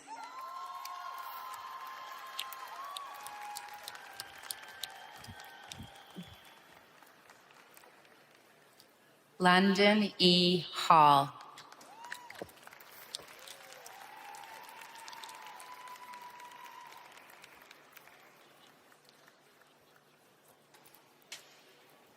Jordan Hall.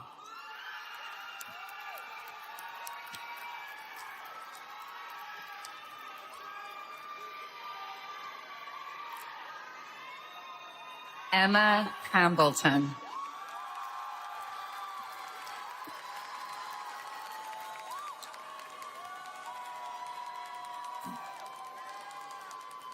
Bennett E. Hamilton.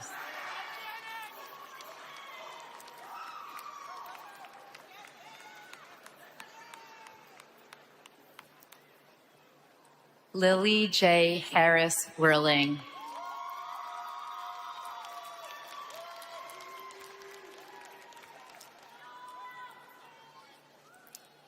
Tayan A. Hassan.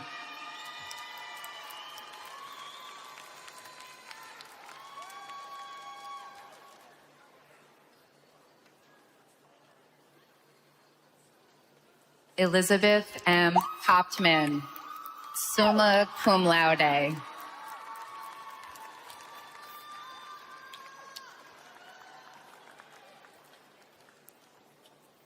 Sebastian J. Harron.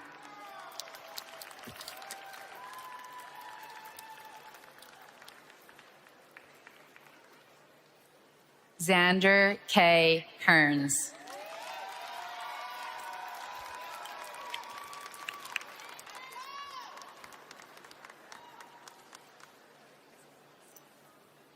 Victoria Heliodoro, magna cum laude.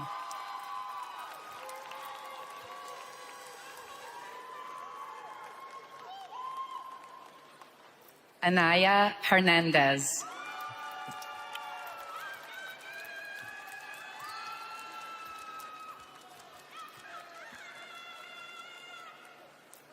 Grace Ann K. Furr.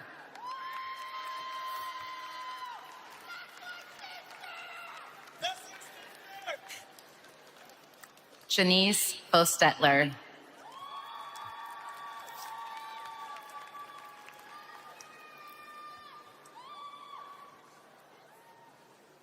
Jocelyn R. Hockaday.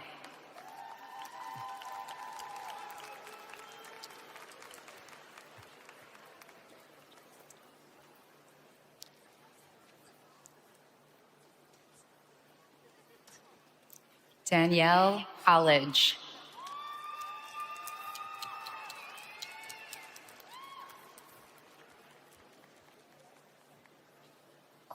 Reese S. Holvey, cum laude.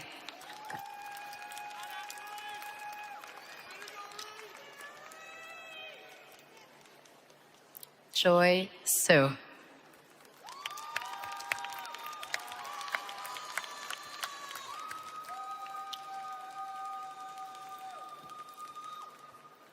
Julia M. Yakavazi.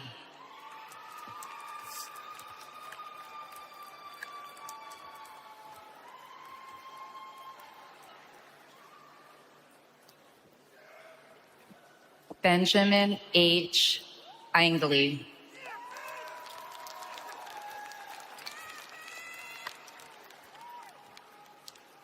Hikari Ishikawa.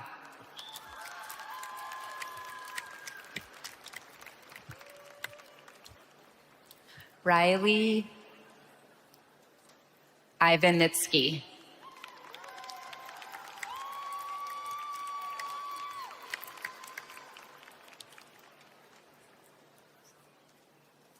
Layla Ivory.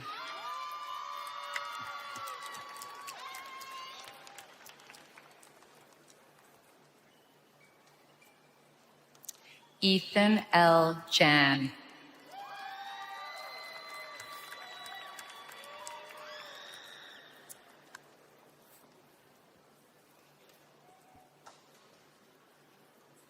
Wyatt J. Janos.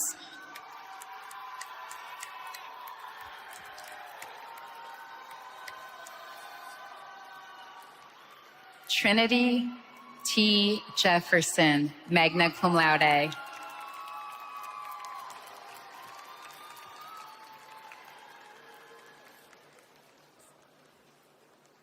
Abby M. Jabri.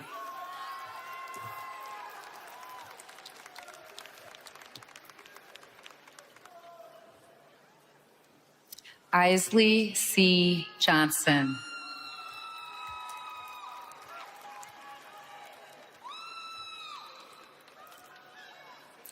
Kai X. Johnson.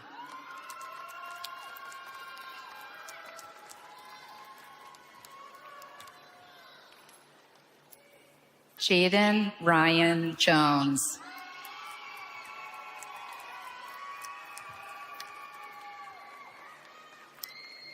Delia M. Joyce.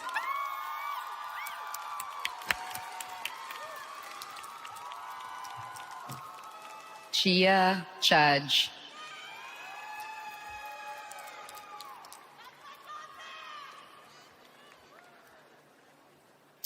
Erin Katie, cum laude.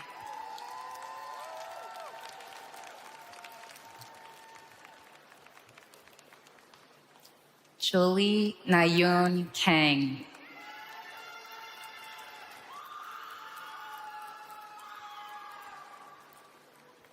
Charlie Karukas.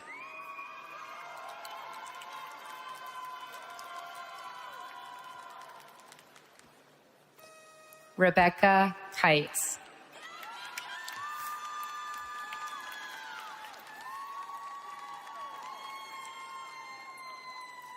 Molly A. Keogh.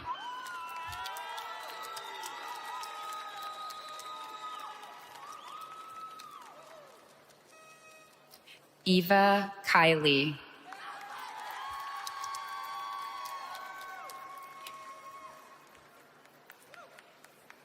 Rachel H. Kim.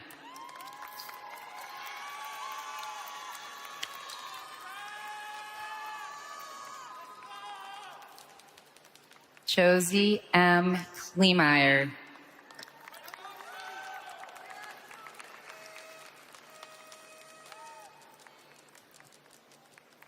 Caroline Clock.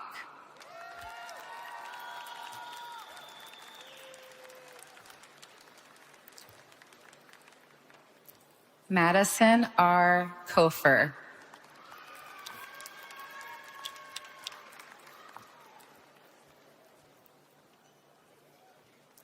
Nathan M. Colber.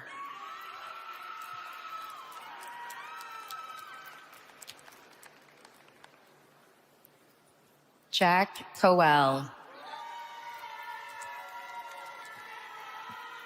It is now my pleasure to invite Steve Butler to the podium to continue reading the names of our graduates.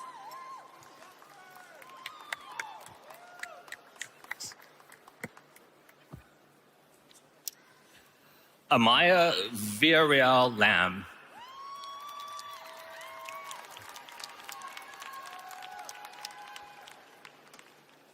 Isabella Lamb.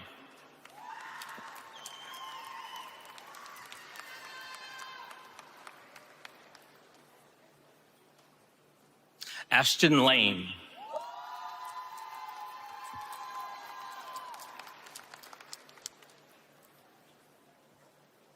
Catherine E. Lane, magna cum laude.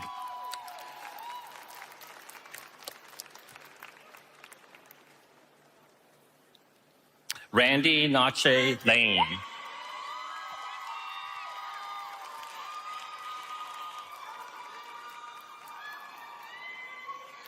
Kyle Lapsley.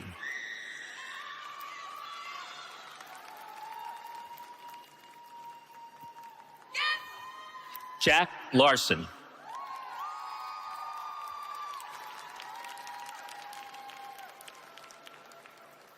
Talia L. Lash.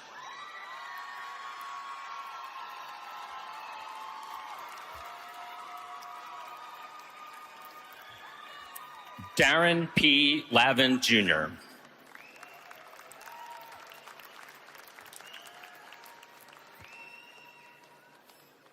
Jake R. Lavin.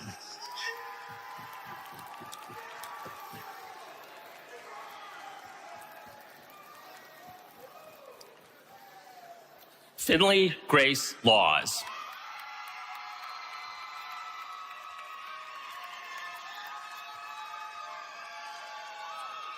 Brandon Lee.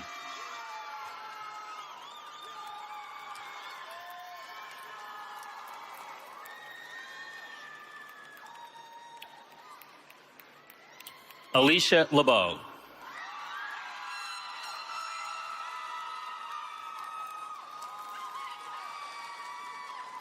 Jackson Laird.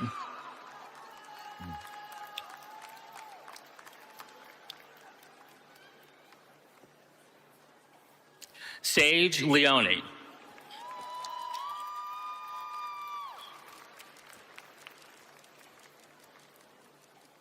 Audrey Lepper.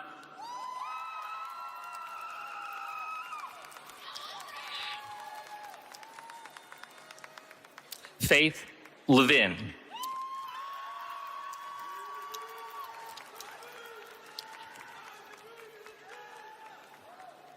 Kayla Levine.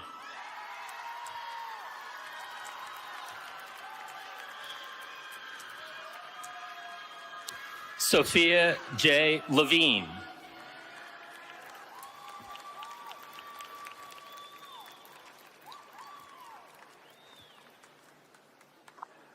Kate Q. Listet.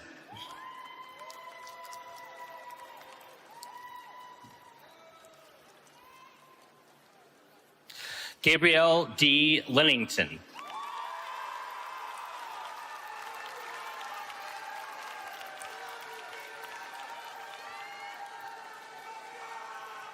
Rylan J. Listman.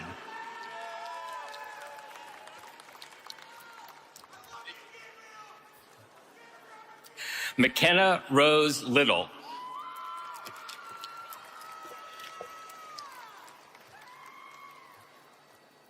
Alexander L. Lobecker, cum laude.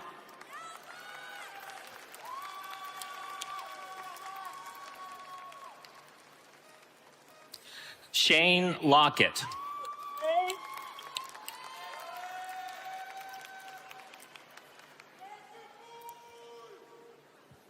Chelsea Marie Vasquez Luby.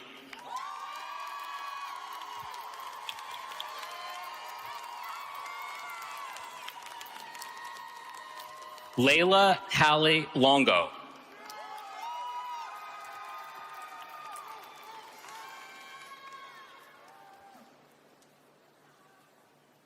Jared Lopez.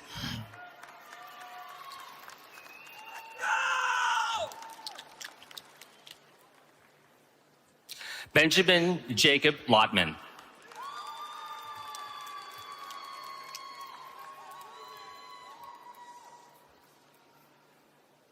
Robert J. Luby.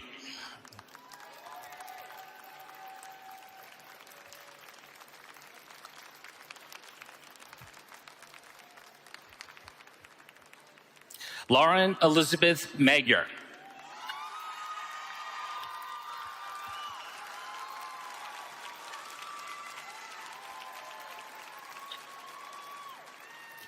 Evie Lugo.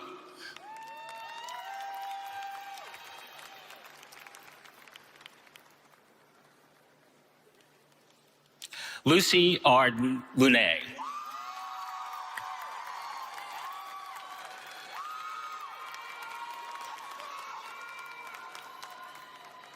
Margot J. Makestad.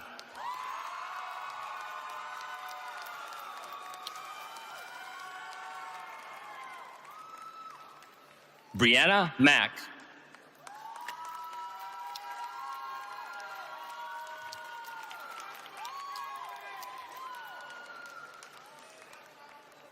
Caitlin G. McMillan.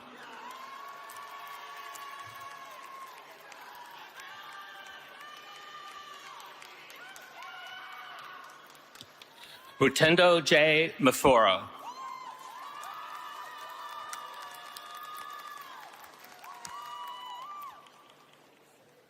Connor J. McGee.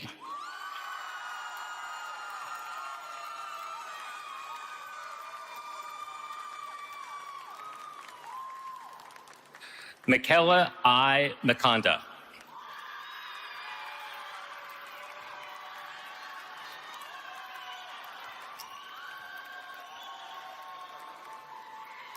Morgan E. Malloy.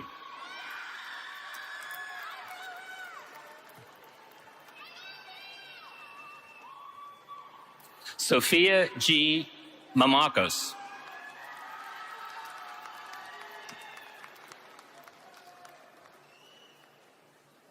Sydney C. Martin.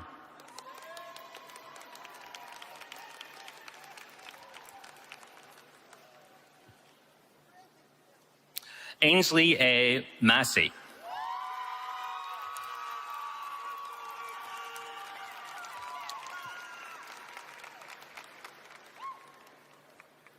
Kyle Matos Perez.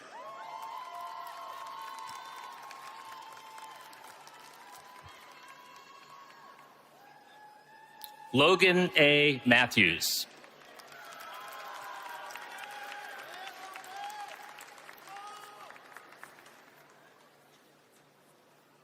Ben Matisse.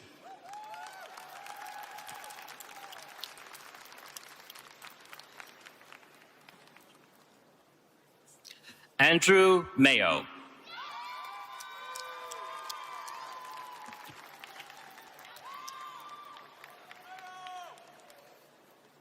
Jeb R. McCormick.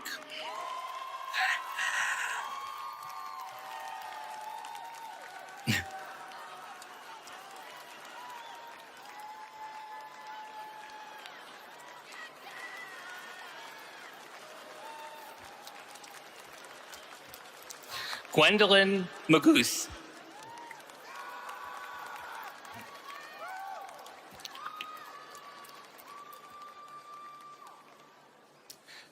Malaya Christine McKay.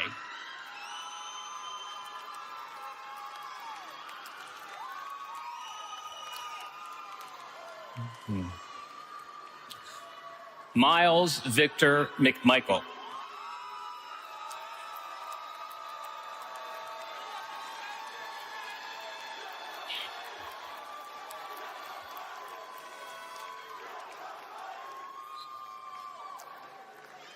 Fania Natellas.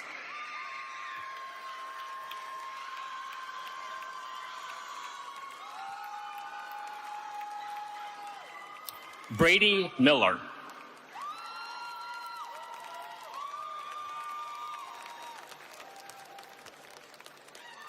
Braden Monteleone.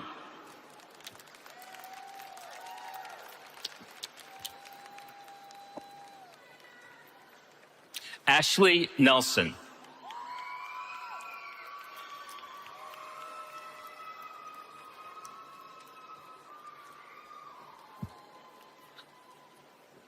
Derek R. Moore.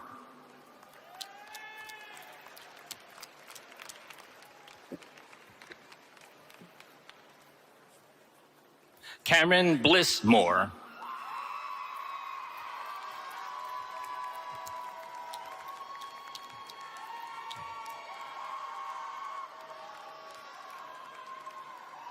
Elizabeth Michelle Morales Torres.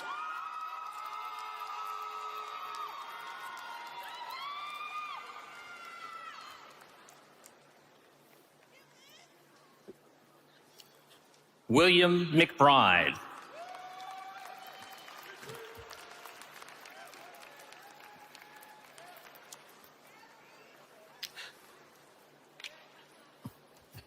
Ava Mosby.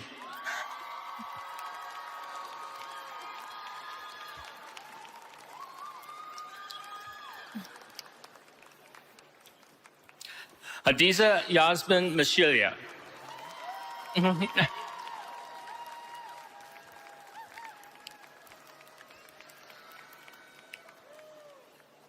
Aiden P. Murphy.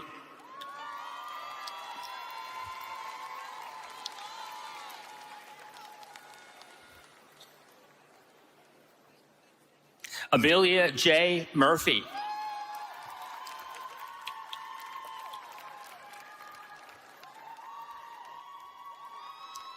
Olivia Murphy.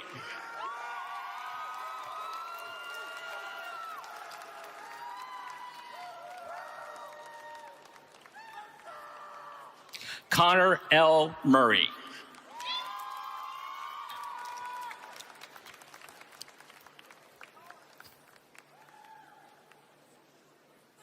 Alice Harder Newman.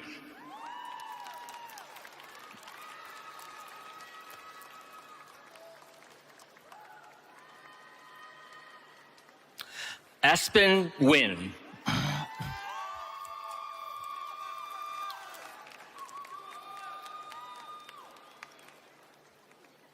Michelle Pham Nguyen.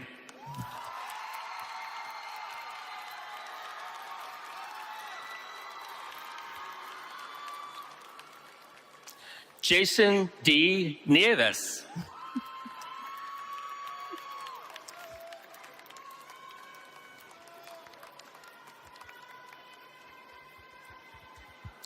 Denari Mitchell Nolan.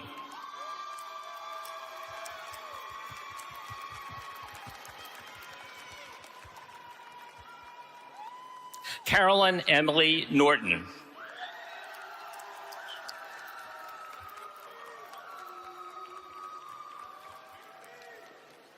Grace O'Brien.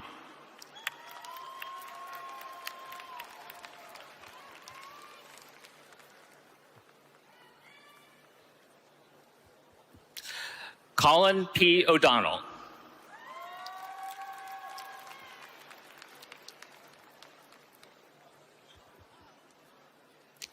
Kaylin O'Neill.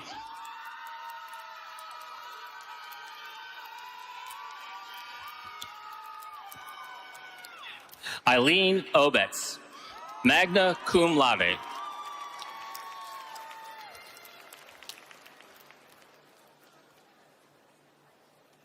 Megan Obetz, magna cum laude.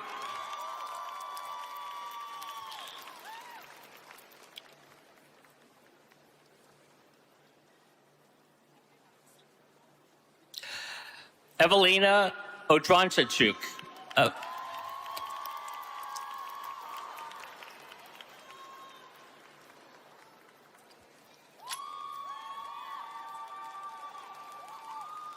Elizabeth M. Okasawa.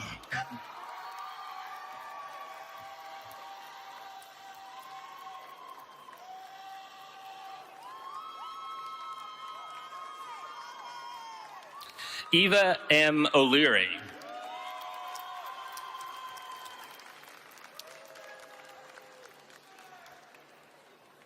Harris K. Orr.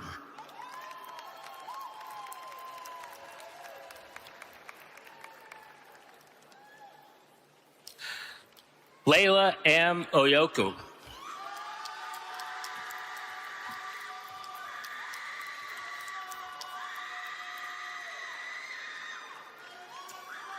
Anna R. Pavda.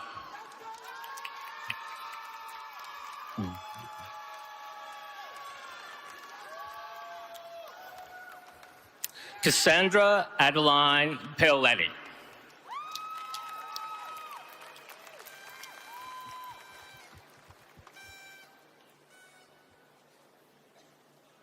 Cecilia Marie Palico.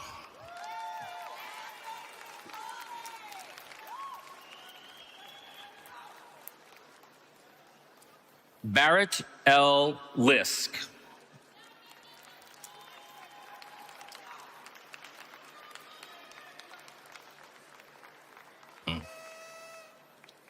Nicholas J. Parr.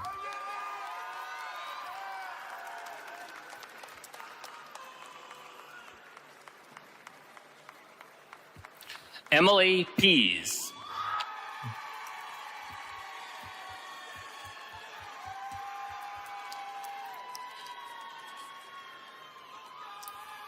Annalise L. Pete, magna cum laude.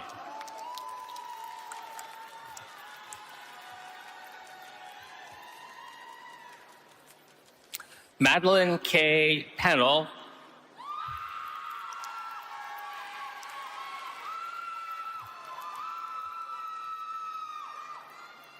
Joshua M. Piro.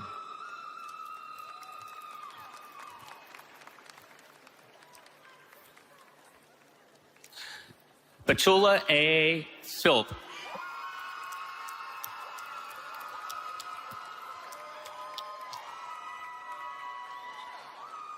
Aiden Piggott.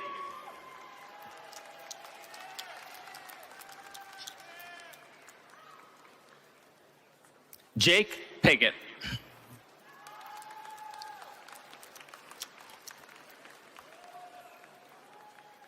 Alan Pinkerton, summa cum laude.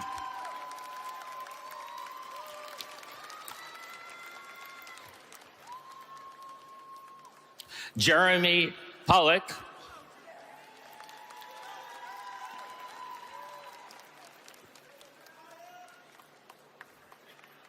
Alexandra Helene Pompin,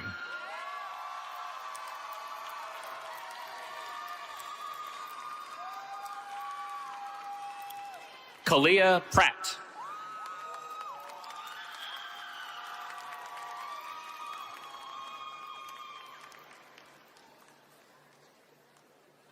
Destiny Amara Pendergast,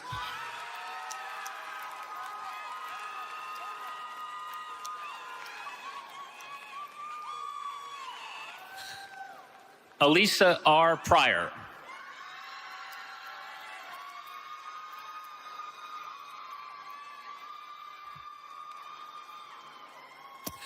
it's now my pleasure to invite Professor Larry Staines to the podium to continue reading the names of our graduates.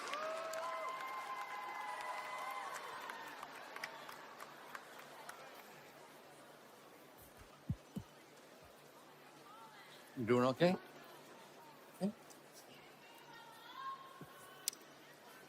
John R. Ralph III.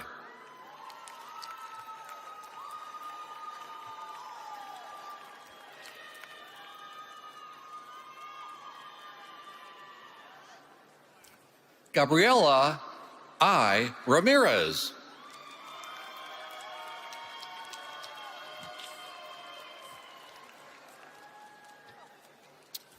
Caitlin Nicole Ramos.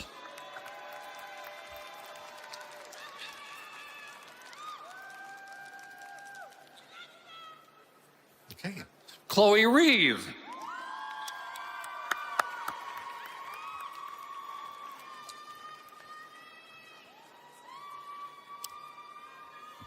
Stephen Repsher.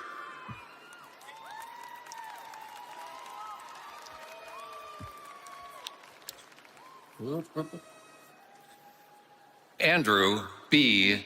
Rins, or is it Rhymes?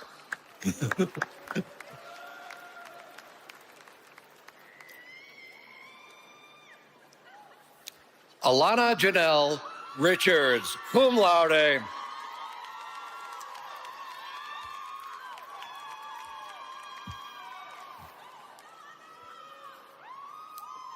Jolie Richards.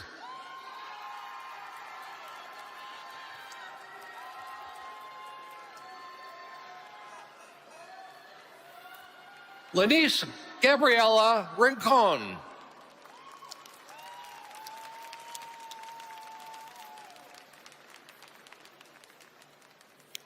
Gabriel Robayo.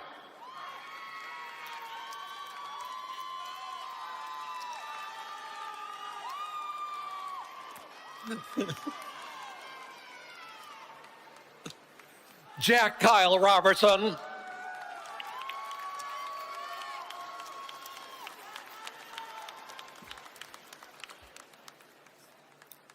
And may I introduce Sydney Rajnik.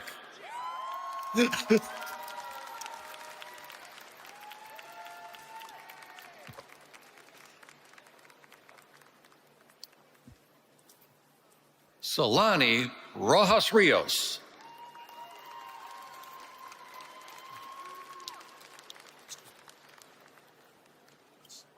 Wait, it's fine.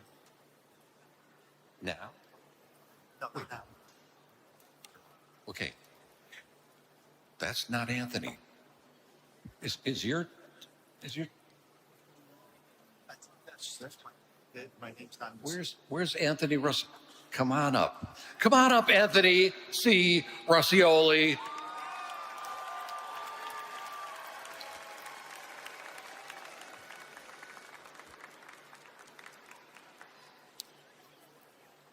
Camila Raquel Romero Espinosa. Magna cum laude.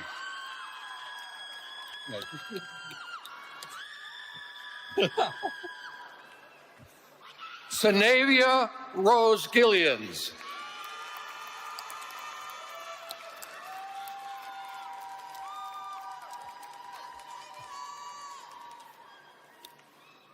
Julia E. Rosenberg.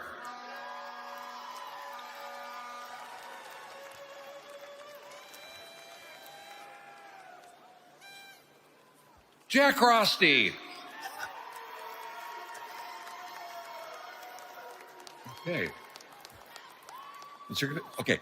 Charlie Pulesi.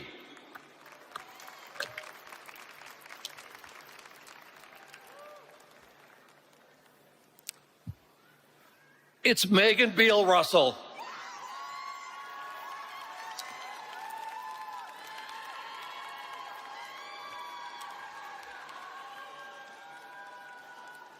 Jimmy Ryan, right this way.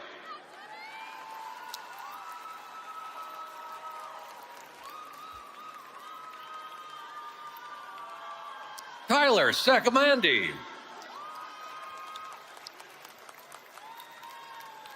Oh. What are you trying to do? Emmanuel Saki. Emmanuel is a graduate of Temple's ROTC program, entering into reserves with the Army of the United States.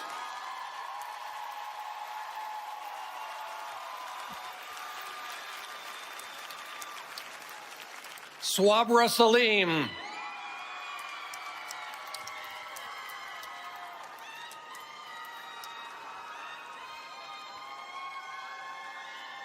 Hannah Yu.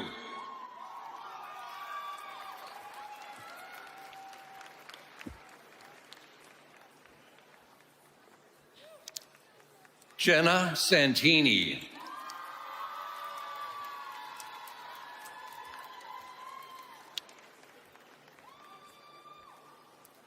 Christiana Salisbury.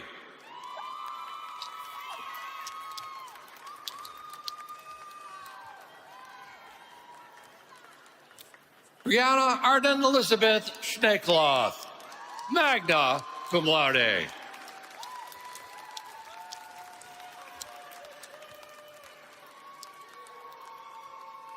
Colin Schofield.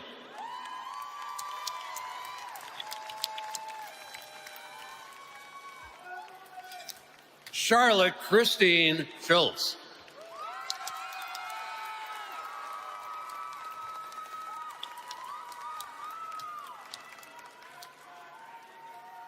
And Theodore Schultz.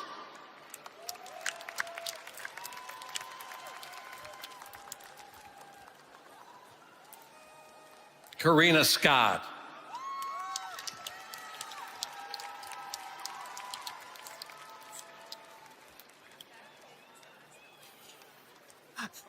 Varsha Sentil, magna cum laude.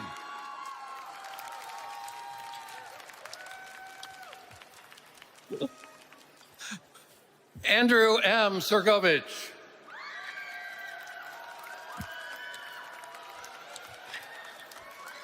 The redoubtable, well, no, Emma Sexton, wait. Ashley Moore, take it away. Okay. Emma Sexauer.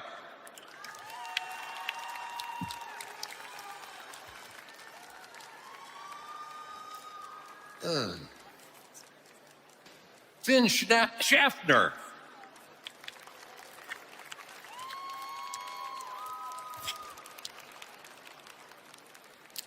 Sydney M. Shaw.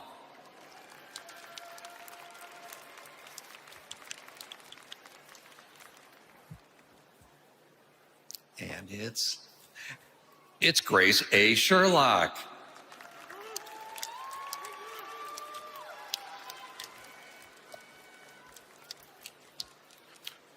Jordan Shaluli.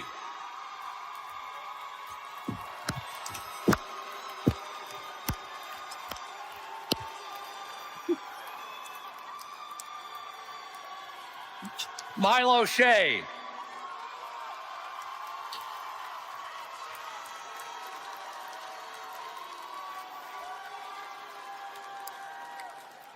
Diana Anye Leila Shomo.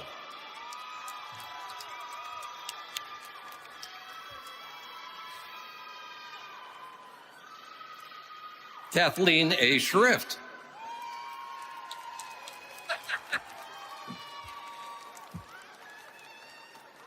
Amanda R. Smith.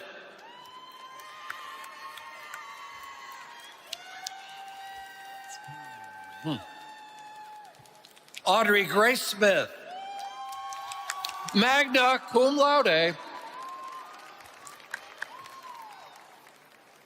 Haley Smith,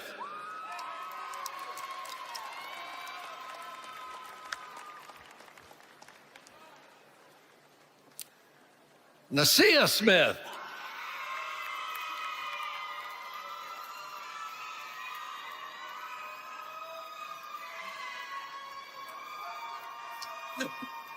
Jessica So,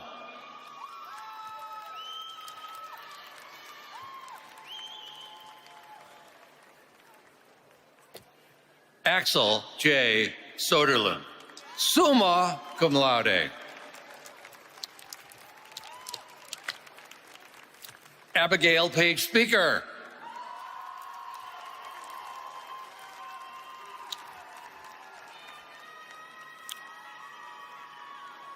Riley Spinrad,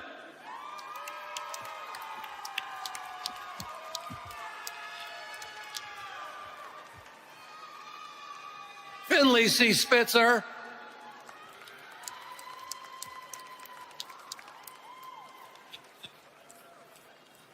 Sage Spahn,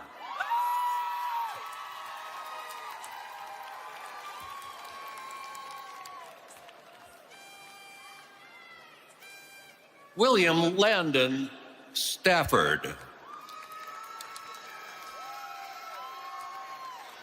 right. Evan A. Starr,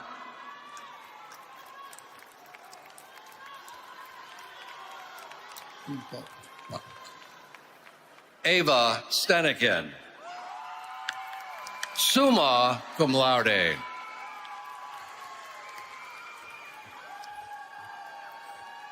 Elizabeth Stern,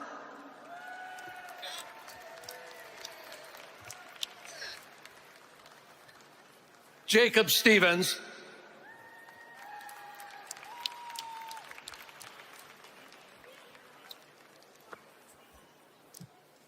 Sydney C. Stipa,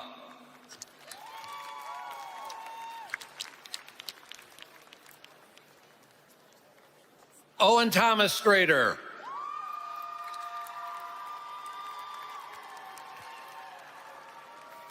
Marie Sutman,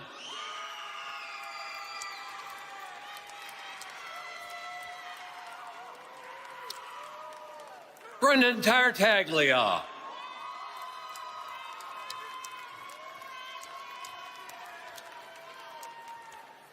Sally R. Thistle,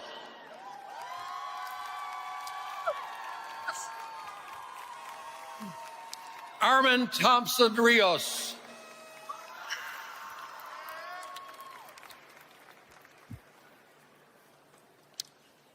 Nia Thornton,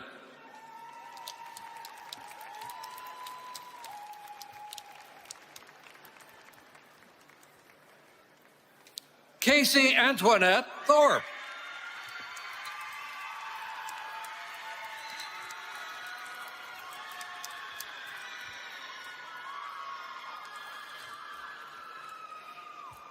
Milan Tisdale,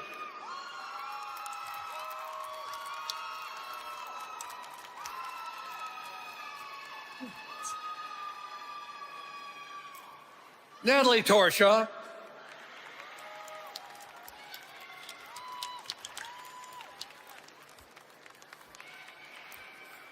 Rhea Summers,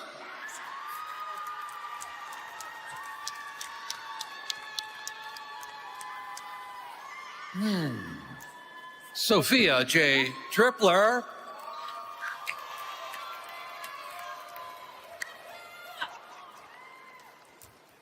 Adrian Tu,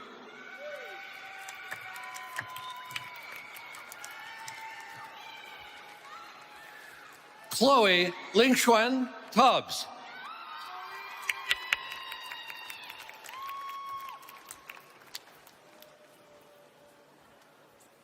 Ethan Urbina. Come on, come on.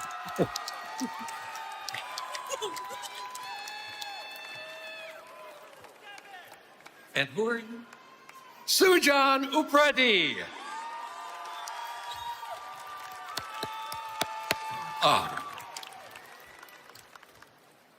Y ahora, Valeria Uribe Arboleda. Valeria Uribe Arboleda. Andrew Van Antwerp.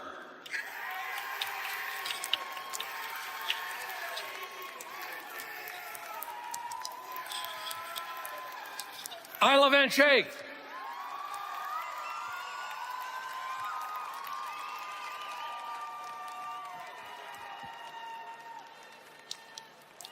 Milo Vegas.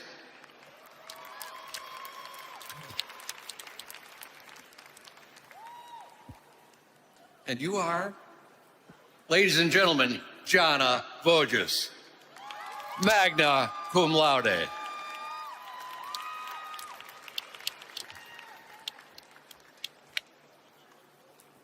Taylor Asia Dakia Warren.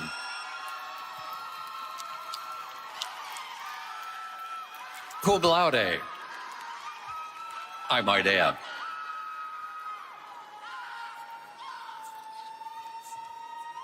Shania Walcott.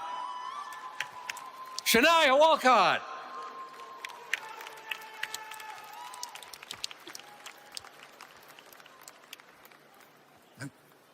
Hang on. I think I know you. Yes. Jonathan Jacob Walker. I'm waiting for the name to come up. Jonathan Jacob Walker.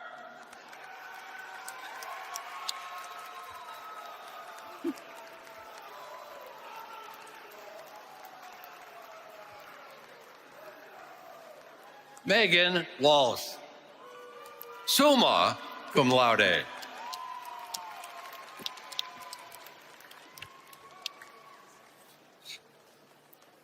Tamar Stubbs.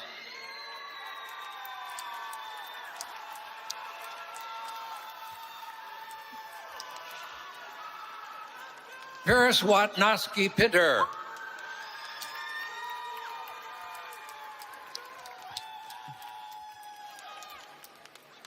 Brendan Weaver.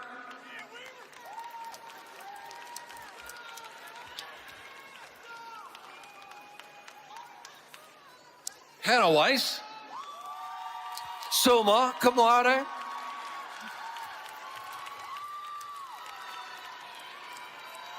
Nicole R. Whitman.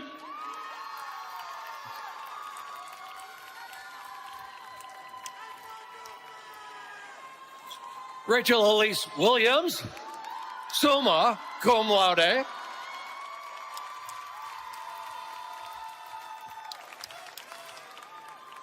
Shakira Kazia Wilson Fernandez.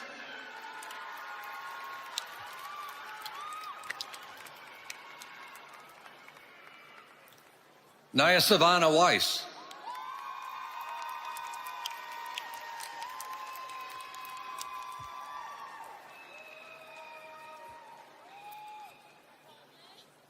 Elena Wolf.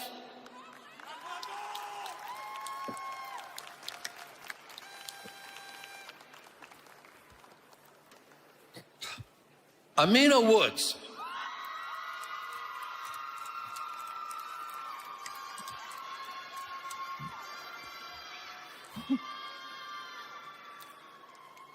Gabriel Yata. Cum laude.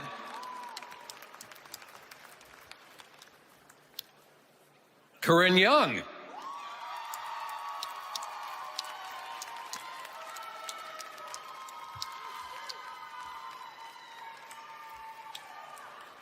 Zoe Zaballero.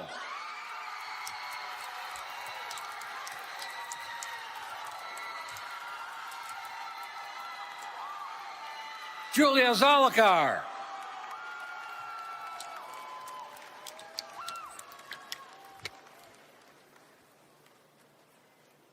Allison Zanavage.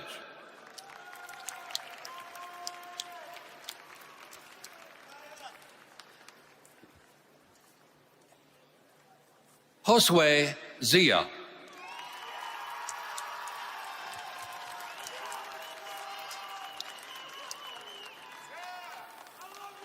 Jack W. Zebertavage.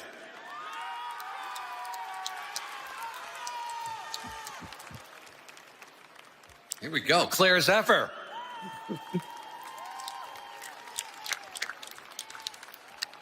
Cum laude. Yaxin Zhang. Cum laude.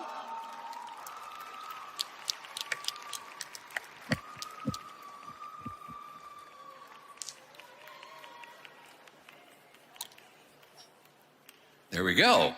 Grace Isabella Schweitzig.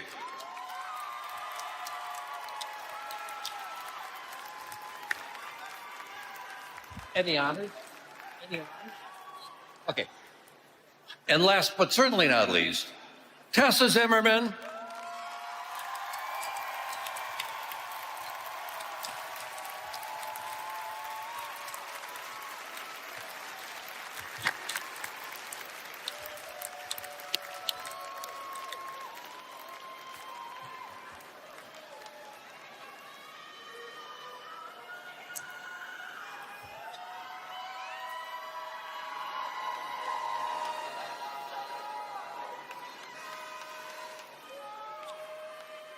Get it out now.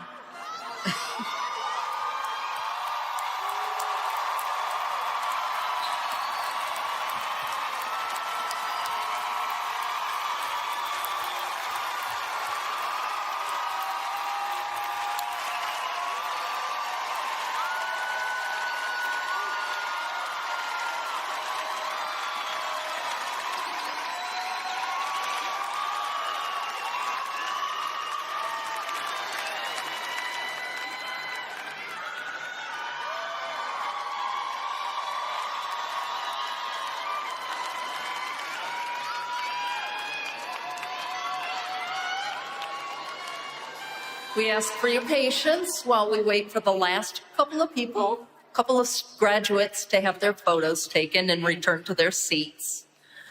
One additional housekeeping note, the photos taken today will be available online by Monday, May 11th on mariayoung.photos. That's mariayoung.photos, Photos. You can also access the photos by scanning the QR code on the screen. An email will be sent to your address on file as a reminder.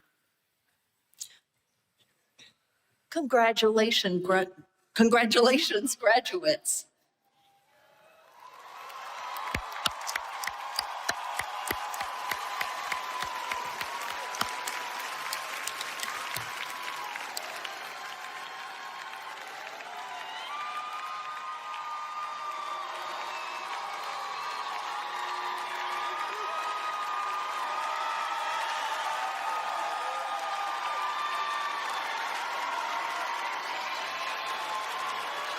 Of course,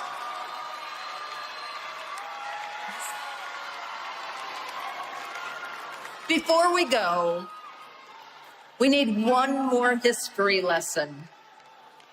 As the students hopefully by now know that our college is named for a remarkable television and media industry legend, Lou Klein. And the love story between Lou Klein and Temple University spans nearly 7 decades.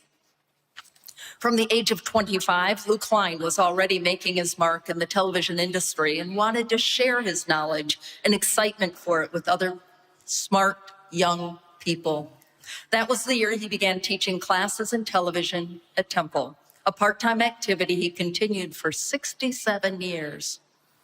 Mr. Klein served as executive producer of the landmark program, American Bandstand, and Romper Room, and was the producer of Phillies baseball telecasts for 15 years. He also is the person who introduced the weather report on the daily news. As a teacher and mentor, Lou Klein helped to launch countless careers, both from the classroom and the TV studio. In March 2017, the Lou Klein College of Media and Communication was named in honor of Lou Klein's career and his service to Temple University. After Lou passed, his lovely wife, Janet Klein, has for many years shared advice from Lou with our graduating class, and I am honored to continue this tradition on her behalf. Unfortunately, Janet is unable to be with us today in person, but she is watching today's graduation of Klein students on live stream. So Janet, on your behalf, I share the following message from you to today's graduates. I can't talk quite like Janet.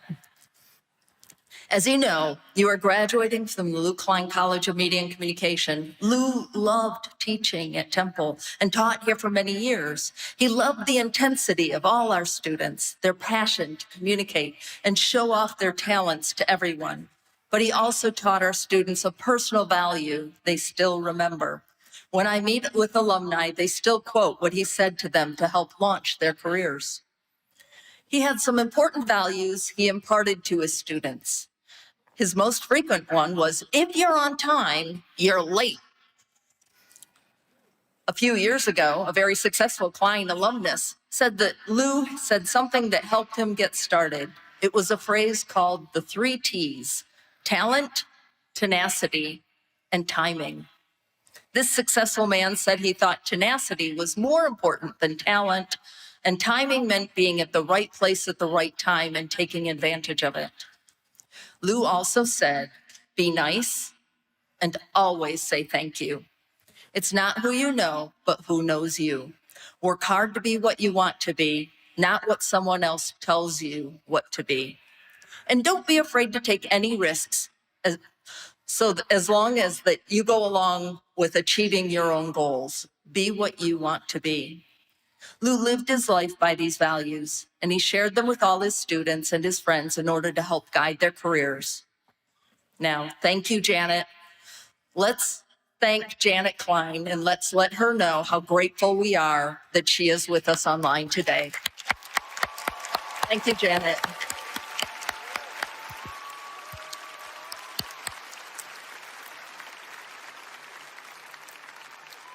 And now, class of 2026, please rise.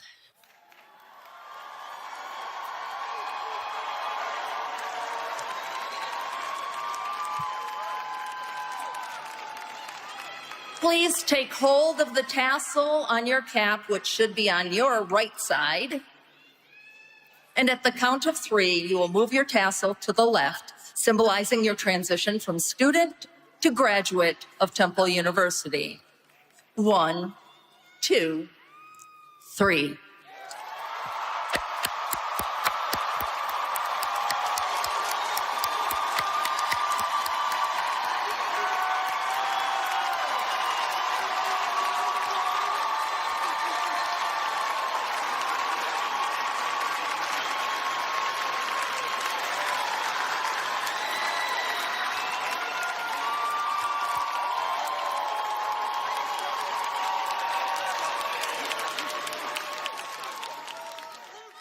Graduates, one more time, I invite you to recognize the family and friends and everyone who has supported you by giving them a wave and a round of applause.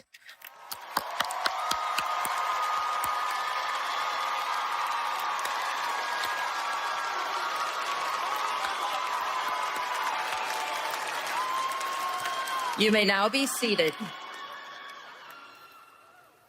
On behalf of everyone at Temple University and the Lou Klein College of Media and Communication, congratulations. We are so proud of you, and we look forward to all that you will accomplish. Dr. Gratson, I welcome you back to the podium.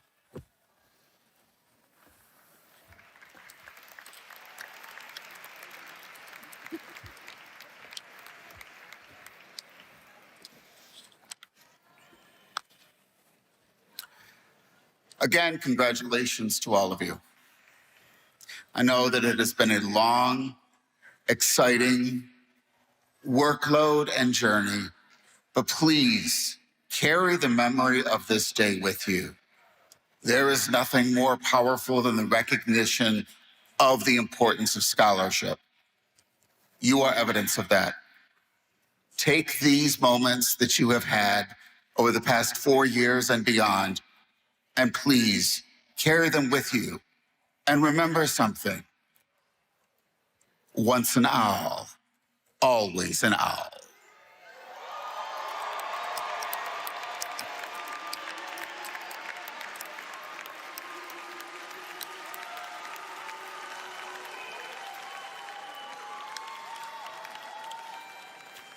And now, fellow owls, I ask that everyone remain seated for the faculty recessional. Would the faculty and staff please rise?